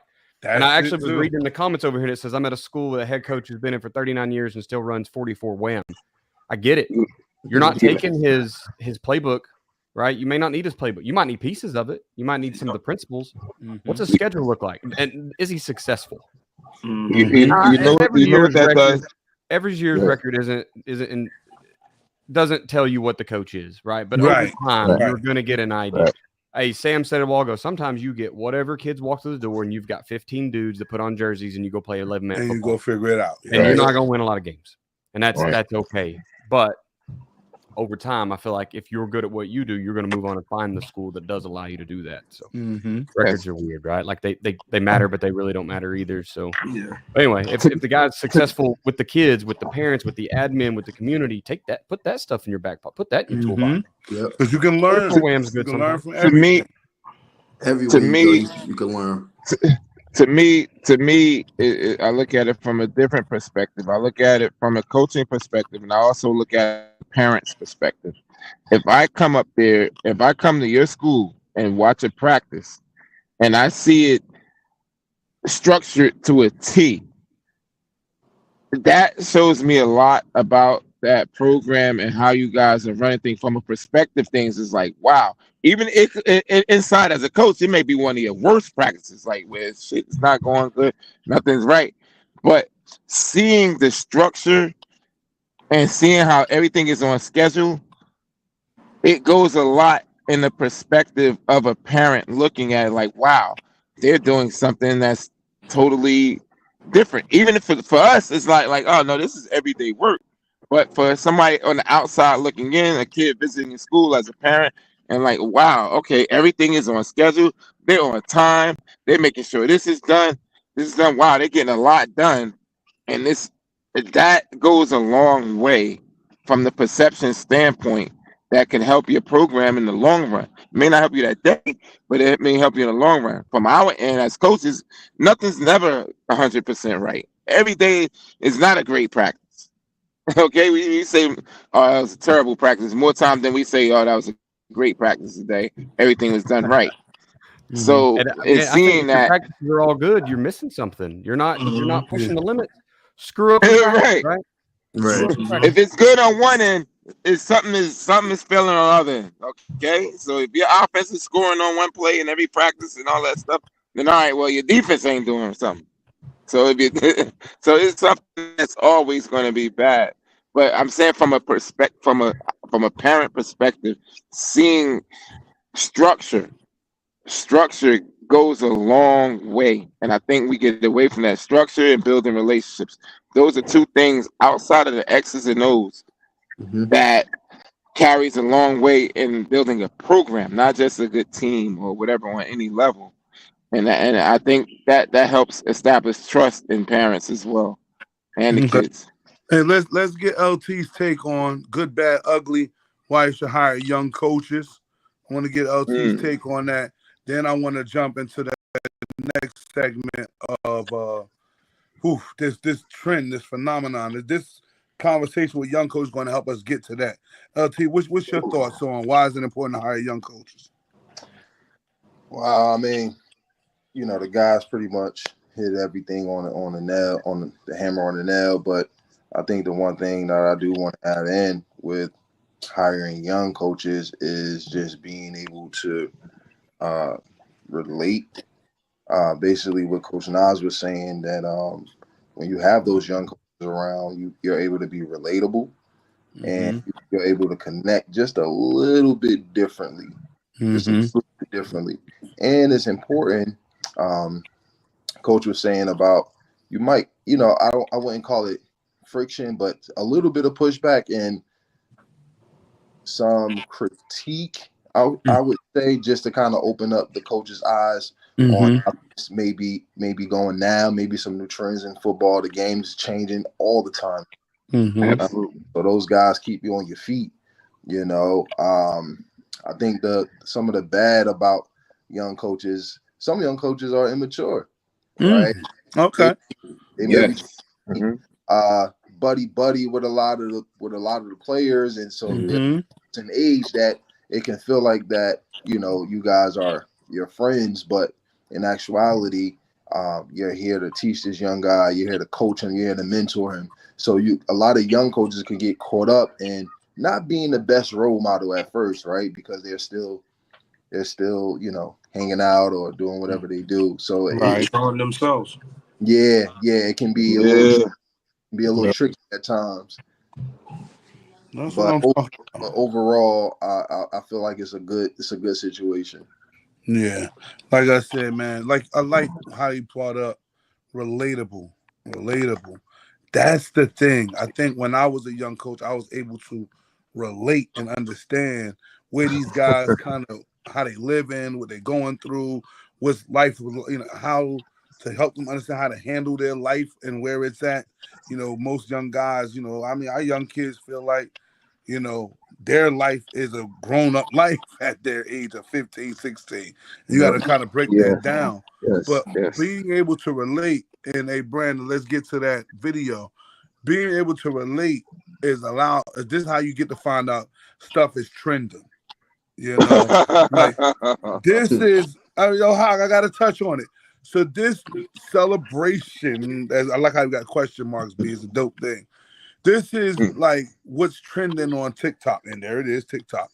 When they shake hands, and because you beat the team, and now you got to watch it. Kids will use either the belt. Somebody will have a belt. Don't ask me where they find the belts from, but I'm hoping that nobody's sagging anymore. Or they're using, that's what happened. Mess around with the right one. Then you got the other situation where they have the towel streamers. You got to watch those, because I've seen kids take the towel streamers and try to hit kids with the towel streamers. Young coaches see this stuff before older coaches do. Okay? Young coaches are on Instagram. Young coaches are on Twitter. Young coaches are on TikTok. Young coaches are on all of those types of networks where the kids are on. But this right here, this behavior right here, it speaks to everything she, like 7 on 7. You know what I'm saying? About this. Dan, what was we talking about? You came up with it early. Either you are, what do we say? Oh, Dan? you're either coaching it or allowing it, right? That's either coaching it or you're allowing it. And this is something that I'm looking at, and on it. Look, it's even happened on my team. Okay, I wish I had the video to show y'all some of my cards, but those guys had to take a couple of Tylenols the next day because we ain't dealing with this. All right. So it's one of those types of things where you want to make sure Not to cut you off, Don, but the kid even did it to the coach. He even beat the coach with I just saw that. That's crazy. It's like, look. Oh, wow. Look, Brandon was like, yo, if that would have been me, you lost your kid. He said you lost your kid, that was me. I'm going to have to see your pops for that. Yeah, we got to talk about that. We're going to talk about that. But again, this phenomenon that's happening right now, man, is nasty. Hey, B, we got the video with the coach and the kids not shaking hands. I want to get on that too. Not the referee. The referee that said something to say. It takes adults to be adults, man. Like, the band don't play for us no more. I forgot I used to say that. Hawk used to tell us that all the time. My man Andre used to always say the band don't play for you no more, man. So all that getting super excited and egging on these types of behaviors, that's not it. Listen to this right here. This is a good video right here. I think I just found the video of the year. This is how you teach sportsmanship. I'm going to shut up and let you watch this video. I'll come in on the other side. That's unsportsmanlike, bro. Don't do that. Bro, that's unsportsmanlike. No, hell no. Shake hands, big man, 41. Put your hand out, man, and shake hands. That's going to be your first unsportsmanlike, all right? I give you the second one, you're going to be ejected from the game. I'm letting you know right now. Take your hand out and shake these men's hands, man. Let's play football, bro. We ain't coming for that, bro. You going to play You this know game. what? Bravo to this referee for putting these kids in check, because somebody got to teach these kids right from wrong as it relates to football. You know, there is an etiquette in football called sportsmanship. Right. Shake the man's hand before the game. Shake the man's hand once the game is over. Like, that's the standard. The standard is the standard. Once you let the standard go awry, all kind of chaos happen. Big shout out to this ref, man. Right. You know, so we got to teach these kids sportsmanship. This not East Coast versus West Coast. This football. I like that. If you're old enough, you know what he meant. He ain't Joe Hines. The referee Joe Hines to say, okay, well, coach, who's your assistant coach? Well, I'm asking for assistant coach. He's like, yeah, because when you get these two unsportsmanlike and I throw your ass out, I want to know who's going to be the head coach. Who's going next?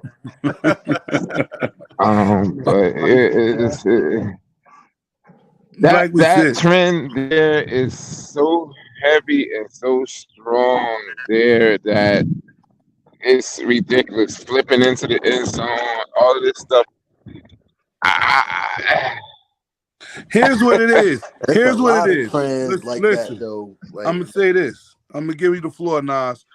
What it is again, like we said, if you're a coach that sets the standard, like the guy said, the standard is the standard, right?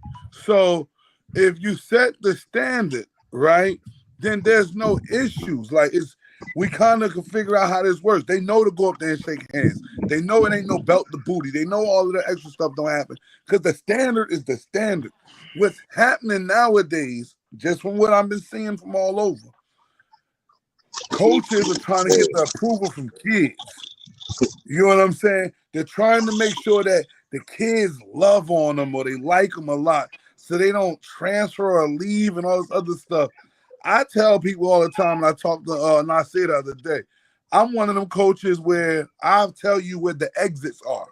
It's one over here, it's one over there. Like, it is what it is. I'm coaching the 11.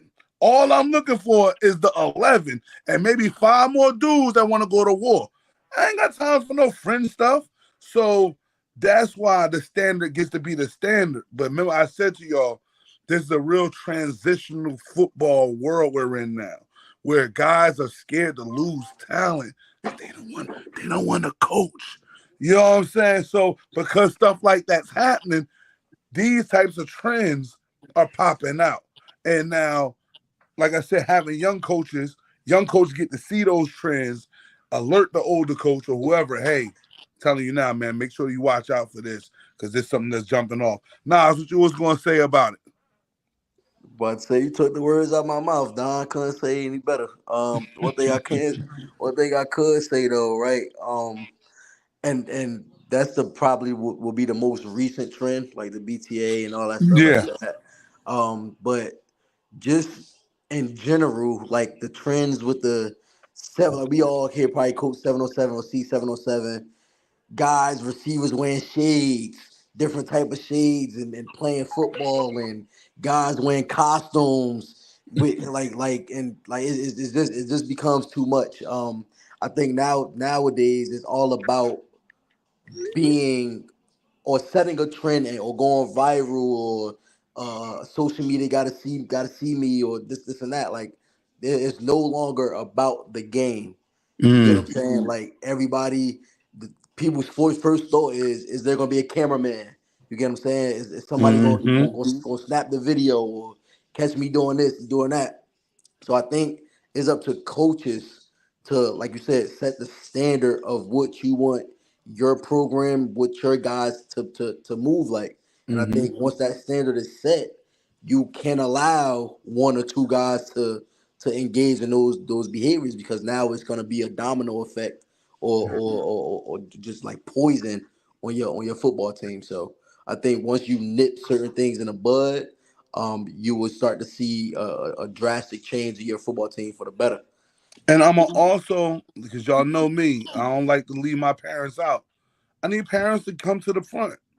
I need parents to be like, no, I'm not having that because you represent me when you leave this house. When you on that field, yeah, it might say West Orange, DM, DePaul, Columbia, whatever, but at the end of the day, you represent me. Like, I need that. I need that mama. I mean, somebody go find me Big Mama. Big Mama ain't had this back in the day. Big Mama said, if I get one call, that's it. I'm tearing you up. So I need to find Big Mama, man, because these types of trends, like you said, Nas, you're right. They looking for the cameraman. Will we have a cameraman at the game, whatever, to catch this and that? I'm all for catching precious moments, all for that.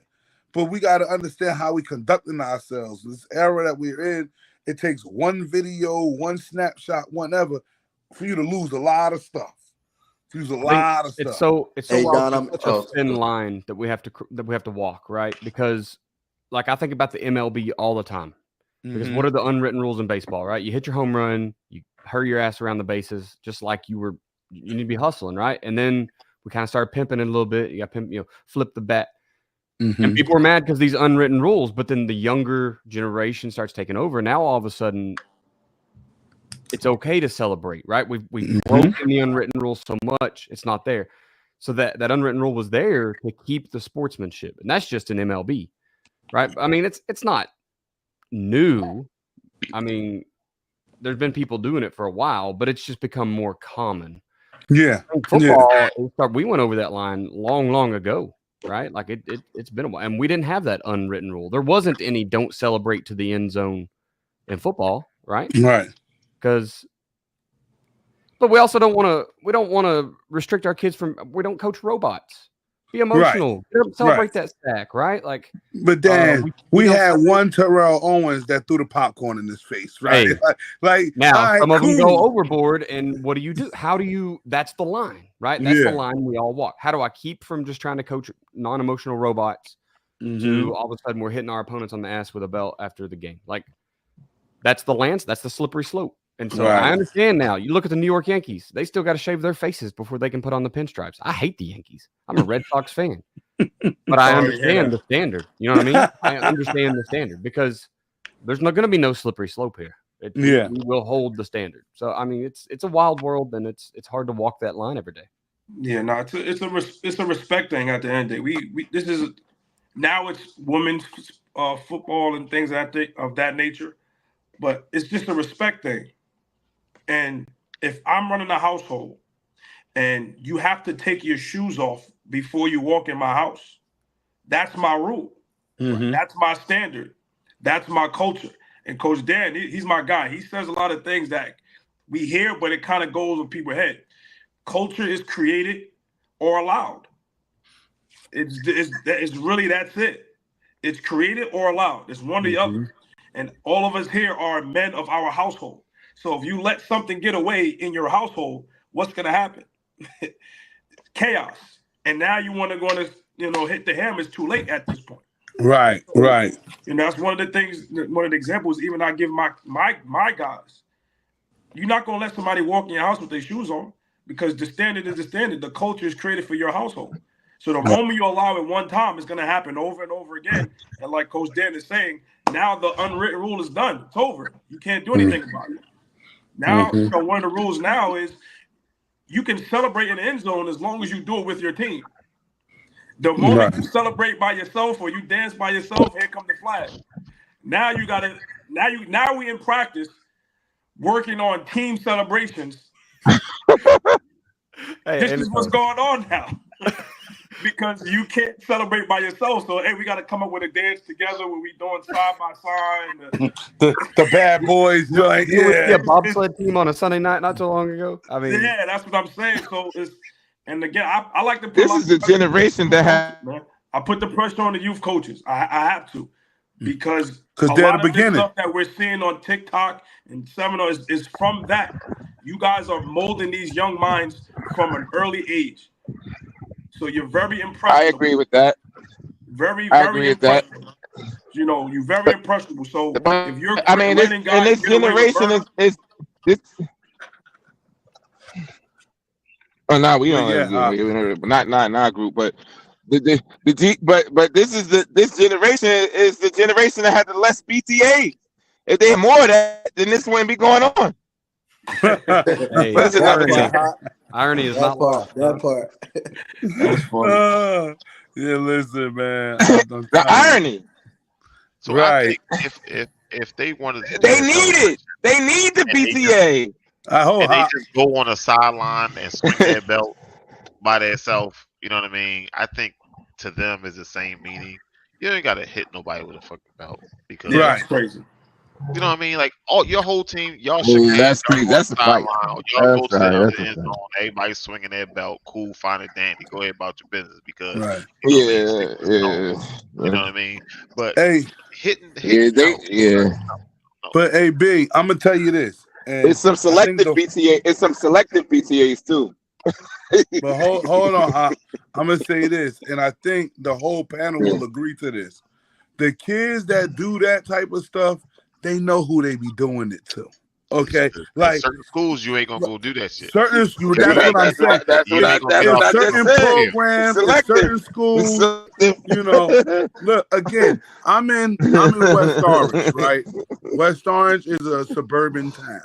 Okay, so I have some really nice kids. All right, so when I get to see them, how can I say, try to flex, right?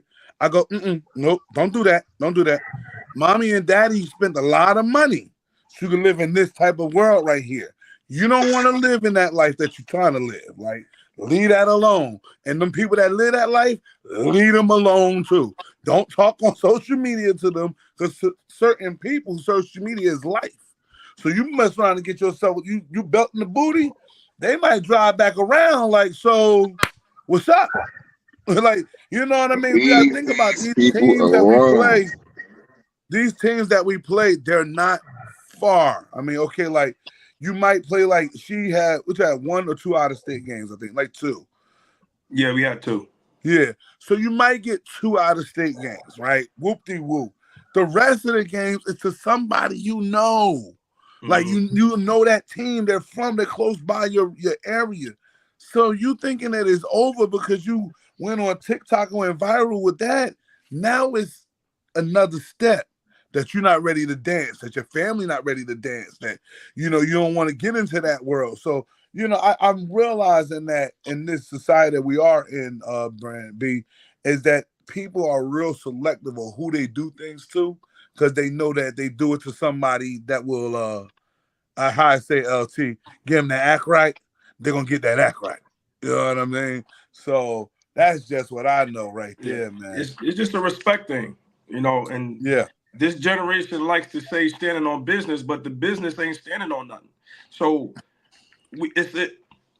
walk with me real quick. I know I'm gonna say something crazy, but hey, just walk hold on. Before you start. Hey, B, I know you preached this morning. I know you had a hell of a sermon. I gotta pass the plate around for Sheed. Yo, he out here spitting some gems, man. Y'all gotta put it in the plate. Yeah, y'all gotta put it in the plate. Go ahead, Sheed. What you got? So we talk about being incarcerated. Some of these boys need to go be incarcerated. Mm-hmm. And what I mean by that is there's certain rules you have to live by, and it all stems from respect. Mm-hmm. So if I'm sharing the cell with you, you can't go brush your teeth in the toilet because I don't want it's certain rules that you gotta have, and it's a respect thing. And if you disrespect someone, it can lead to something else. Yo, man, I don't need you shaving in the sink because you're gonna clog up the sink, and now I can't. So it's certain things that's unwritten rules like we're talking about, but it all stems from respect. Right. So again, a lot, like I said before, these kids, they keep saying standing on business, but what business are you standing on? Where's the respect? Yeah. At the end of the day, respect comes before anything. It comes before your title. It comes before your respect. And your respect stems from your character. So as coaches, as trainers, as mentors, what are we really doing? Yep. I thought we were supposed to be in a character building business, which is gonna follow by respect and so on and so on. So I put a lot of pressure on people in those positions of teacher, trainer, coach, because those are positions where you're not going to get a lot of money for. Right. So if you're in it for that reason, or you're in it for your own glory, and you hold those titles, then you shouldn't be in this business. And I'm, for one, is not going to rock with you. That's just, I'm real passionate about that aspect. About what we doing. Right. Sam, go ahead and clip that for us so we can all just share that to social media, please. You know he's gonna have that set up for us. I'm one of the best engineers in the business, man. You know he's gonna have this thing all tagged up. I got to get on my game, man, and start posting a lot more. I heard we got a lot of people that checked in tonight too, man. A lot of views, and I appreciate all y'all good brothers, man, for just giving me that time. I don't want to hold y'all up. I keep telling B, I only want to do an hour. We be getting into 2 hours every time, man. It's not gonna happen, bro. It's not gonna happen, bro. You don't ever have to apologize. A lot of good things talked about, man. Yeah, well, it's about getting the information out, man. I think that the people that we have on this panel, man, bring out really, really great ideas, suggestions, and thoughts for people. And if the people could just tap into what we're doing in this network, man, they'll grow. They'll grow and they'll learn and they'll be in the right positions, you feel me? But you already know, like, I love the character, man. Everything is about character. Like I told my young man, character over stats. Like, don't try to worry about getting those stats, man. Worry about keeping a good character. Because when that school come in, they not just talking to the coaches, man. They talking to everybody in the building, man. They talking to the janitor. They talking to secretaries. They talking to teachers. And every teacher ain't a football fan, so they talking to everything. LT, we dealt with that, right? So, it's just one of them type of situations where your character, like I said, even that video, that kid got a number on. Somebody know that kid in that kid's town. If I'm the high school and that kid that kid's in my town, I don't know if I want him on my team. I ain't got time for it. You know what I'm saying? Because I already know, like she said, this thing that he's got probably been going for a while. Like, as a youth coach, you got to hold yourself accountable and say, we are the foundation layers. We the bricklayers. So we're going to make sure these guys understand what the standard is. I mean, when I was a youth coach, my goal was just to make sure these kids was ready for high school, and not just by fucking running the ball and catching the ball. Mentally ready for high school, the standard, understanding what character is and respect means. Those things mean a lot, okay? And that's what you got to put out there. I remember we used to have a saying, Hawk knows it, at East Stars, was pride, discipline, and respect. Those are the three things that you had to have. Like, we try to drive those core values into those kids, you know what I mean? But that's what Little League is about. It's about building a nice, solid foundation. And then the high school just have to continue the standard as the standard is built. What you got, B? So, two things. I know a coach that I coached with, and he had the same youth coach his whole life. They won championship after championship. He said he got to high school, he didn't know shit. They realized he didn't know shit. I was like, what you mean? Like, y'all won championship. He was like, I knew what he wanted me to know. Right. Then you get to high school and they talking this, that, and the third, and you don't know what the fuck going on. You know what I mean? So he said after he did freshman, that sophomore year, he couldn't keep up. So he said that he let it go. Well, look, it's frustrating. I told you when I first got to the next level, I had to get a whole subscription to Barnes & Noble, how to figure out 4-3 defense, the coverages, like you said. When I was youth football, it was man-to-man. I mean, it's youth football, right? Like, so I don't really have to cover 3. There you right, go. I don't have to unload a lot, Then I realized, well, we want to run cover 6. What the fuck is 6? I thought we only go up to 4. No. No, Don. Sit down and just watch. Like, okay. But, that stuff that, you might not, in Little League, listen, man, I got the fastest running back. Okay. I got the most violent defensive guys. I'm going to probably win a title. It's youth football, right? The next level, when you have to spar with guys like the young man over there with the Spartans hat on, you got to bring your hard hat, your lunchbox. He ain't gonna just let you just do what you want to do. He's a defensive guy. He's going to take away your best option. He's going to make you have to use somebody totally different to win the game that night. And he's going to adjust. What you see from the first shit, man, I know you. What you see from the first quarter, you might not see that in the second quarter. And the halftime adjustment going to be a whole nother thing. So it's just one of those things when you getting certain coaches that, it's tough to understand how to think like that. When all you had to do is just run sweep left. Like you said, we got the wishbone, so buck sweep right. We student body, get him out the way, and we're gone. Like that's different life, man. I mean, yeah. One thing I don't like about the young coaches too, they always trying to change words. Buck sweep. Why he do his finger? Wait. Inside zone. Why he do his finger like that though? Because he want to let you know. Coach C. Palms. Coach C, listen, it ain't the young ones. Who brought palms into this shit? You know what I mean? It's them old heads at Alabama. Look, what's cover 7? You talked about 6. Who brought up cover 7? Saban? You just renaming the same shit to another number. Okay, we're going to do a whole another 3 hours for this. The biggest thing I learned when I got out of my coaching bubble, out of my little area, was that terminology, words in football mean not a damn thing. Nothing. Not a thing. The numbers don't matter. The words don't matter. Terminology don't mean shit. And it ain't the young ones. It's all the old guys that have trees. Y'all have trees of coaching, right?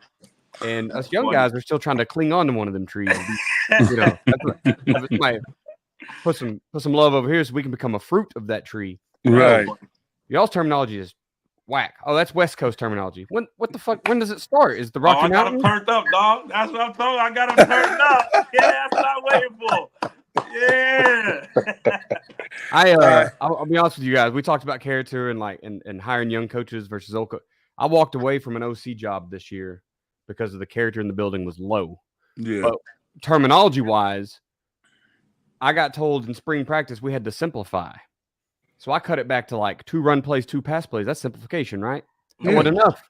It was the terminology. So that's where this all attaches. It's right back to the terminology. Wow. My terminology was different, and that wasn't simple enough. You know what I mean? And it's just words. It's words, man. Run left is this, and run right is that, and it needs to be numbers. Oh, so it's got to be your system. It ain't simple. There you go. The ego. So terminology is a motherfucker. Yeah, it is. It is. Like it could take. Look, you got to be patient, coach. What you want? What is that? Because I might know it as one thing, and you calling it something totally different. So help me understand that. But I'm gonna break it down. LT, I'm gonna give you the floor first. I don't know how much more time you got left on the battery, man. Speak up on what you got going on. Introduce yourself.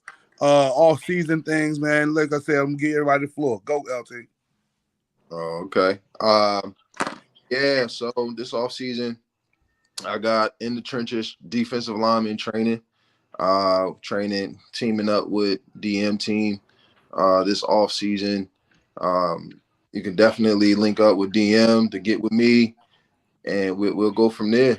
The best defensive lineman training you're gonna get in Jersey right here. We learning cut block, we learning zone blocking, we learning how to defeat the zone block, I should say. Change of direction. And I've been talking to my guy over there. I'm adding some strength and conditioning into mix too. So yeah, we getting right this offseason. This offseason gonna be something special. You feel me? So make sure everybody tapping in. You already know, man. Drop the gem on how you doing your thing over there. You one of the top receiver coaches I got on my team. You feel me? Go ahead, big dog. I don't want no credit for none of this, man. I'm just a vessel, man, trying to help these kids. Yo, my man had a one-hand interception the other day. I said, I ain't gonna say nothing to she, because she gonna say, I don't want to hear all that. But it is what it is. Hey, but this is a great panel. And again, my last word is your character lasts longer than your playing career. That's something I'm always gonna say. So who you are as a person, male or female, is gonna last longer than any career that you have. Because when you're dead and gone, what are people gonna say about you? Who's gonna be sitting in your funeral? So we all have a destination, but your character, who you are as a person, will last longer than any career, playing career, working career, than you're gonna have. So that's my 2 cents. Get right or get left. There it is. You already know. So now, hey, Dan, you already know. Speak on it. What you got? Oh man, we do all kinds of things in football. Athletic speed and movement. If you're looking to get your kids faster, agility wise, you know, it ain't all track speed, right? Football field's different. So athleticspeedmovement.com. We've had a gentleman doing it for over 45 years, was the very first speed coach in the NFL, worked with the Seattle Seahawks. So come on, jump over the website and sign up there. I do 2 podcasts, the football coaching podcast with Joe Daniel. That's a really big show. A lot of guys have tuned in. Man, I love talking. That's where I learned ball, really. Right. Started with him and co-hosting, and then he has JoeDanielFootball.com, which is where he teaches, everything. Amazing football, right? You're talking about the 4-2-5, the 4-3, 3-4. There's probably another one in there I'm missing. Anyway, and then he's got an entire offensive system. You need gap scheme, you need zone scheme, you need passing route, whatever. Also do a podcast with Kenny Simpson called the Coaching 101 podcast. Jump over there and listen to us. That's me and a guy from Arkansas, so it's just a little different. Joe's in Virginia, Kenny's in Arkansas. We just talking a lot of the same topics, but we have different perspectives, right? Just really, really good to go there. I will leave you with just extreme ownership, right? Own everything. Everything is your fault. If it ain't your fault, find a way to make it your fault and then fix whatever that problem was. And the Patreon, go to the Patreon, Chamberlain Football Consulting, patreon.com/Chamberlain Football Consulting. I can help you as a parent, as a kid who wants to learn ball, as a coach who's struggling, head coach, an administrator, whatever your thing is. There's a tier there for you. If there's not one, DM me and I'll make a tier for you. There we go. That's what I'm talking about. And y'all already know. I don't know. Do we got Nasir still on? Who's in the room right now? I don't want to miss out on nobody. Nasir, go ahead, man. Tell them about, where they can find you at, what you got cooking. Let us know.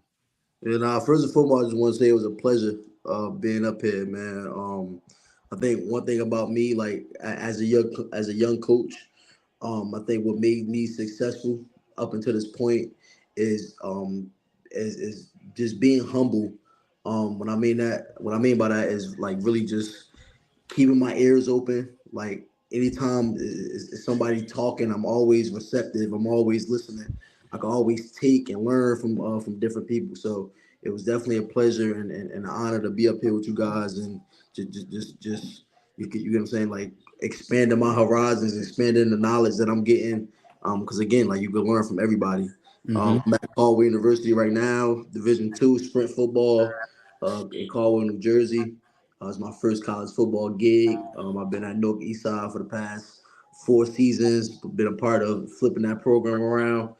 And I'm just grinding, man. I'm grinding, trying to make something out of this coaching thing. So you already know, man. That's how it go. I don't know where Hawk at. Hawk and Dan they tried to take over the show a few times, LT. Where his ass at now? Let him talk right now. Hawk out of here, man. Don't try to look for the boogeyman. Don't look for the boogeyman. Nah, I ain't looking for Baba Yaga. I'm gonna let him have his time, man. Like I said, y'all know who I am, man. I'm the guy, man, just trying to put it all together, get everybody connected with some serious resources that can help their kids move forward in the next levels, So anybody trying to subscribe, like, follow what we got going on here, the Coach's Corners every 2 weeks on Sunday at 9 p.m. I'm going to be starting to post topics during the week. We'll have certain recaps, clips of this show popping off on my Instagram and my Facebook. If you want to follow the Instagram, it's DMFootball258. My Facebook is Driven Minds. Please just tap in. Questions, comments, concerns, sponsorships. Anybody want to jump in, please jump in. Like you heard LT said, this offseason is going to be magical. I'm going to have some really, really, really dope things going on at center court, okay? And again, so you're looking for defensive line training, you're looking for strength building, you're looking for core enhancement, all of that type of stuff. We're going to be having that going on. Obviously, we still keep some guys around different networks. We have, as you see, Coach Sheed.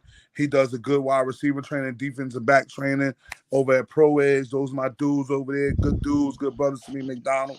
I also got some other brothers, Jared Rogers. He does some DB stuff over there with Coach Reg Foxworth, ETS. Some pretty good dudes. They're doing running back training over there. Again, it's a lot of people out here that can help, but you gotta want to help. Okay, my thing is you can't have the success without the process.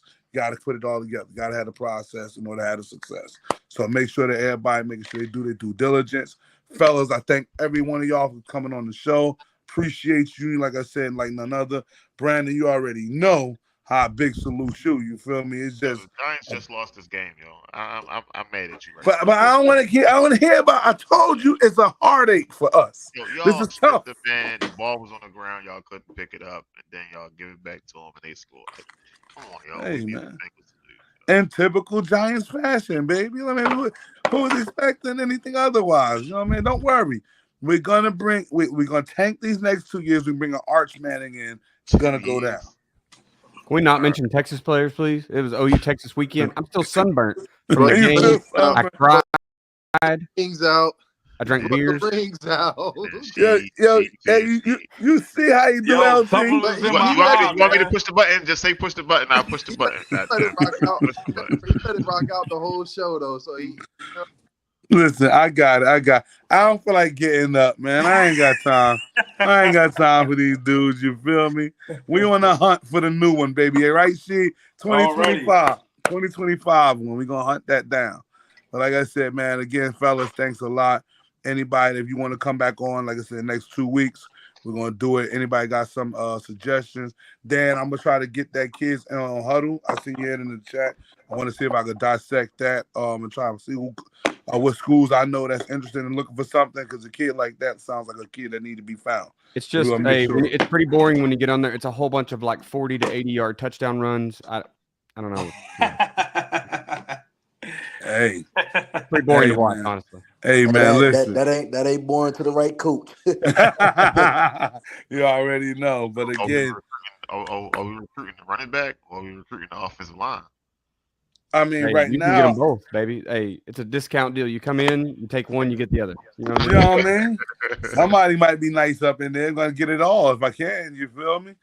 But again, fellas, like I said, thanks a lot for pulling up. That's the show, man. Next 2 weeks we'll be back live 9 o'clock on what we on, man. I think we on Instagram, Facebook, Twitter, Twitch. I got the best engineer in the building, man. He putting me out there, y'all. I'm telling you. That's what I like. You already know. So the next day is the 27th. Hey, man, listen, I go trick-or-treating before the show. You feel me? All right. So I was talking to DM in the text message thing. So I know we was talking about the kids. So if y'all got any kids that want to do a 1 or 2 minute promo video with their information, contact, so we can throw it up there. And we can reach the masses. Yeah, I'm telling you, we're going to definitely jump on that. You know what I'm saying? I got a few lab rats around here. You got to give them the stuff to do, and they'll do it, you know. And maybe it'll help them too. You know what I'm saying? Getting them up there talking and understanding what it's about, showing the character live on camera. You know what I mean? So that's what that's about. But you already know, like I said, that's a wrap. Love everybody. Peace for coming out. Go ahead, B. You can hit the button so we can talk casually as we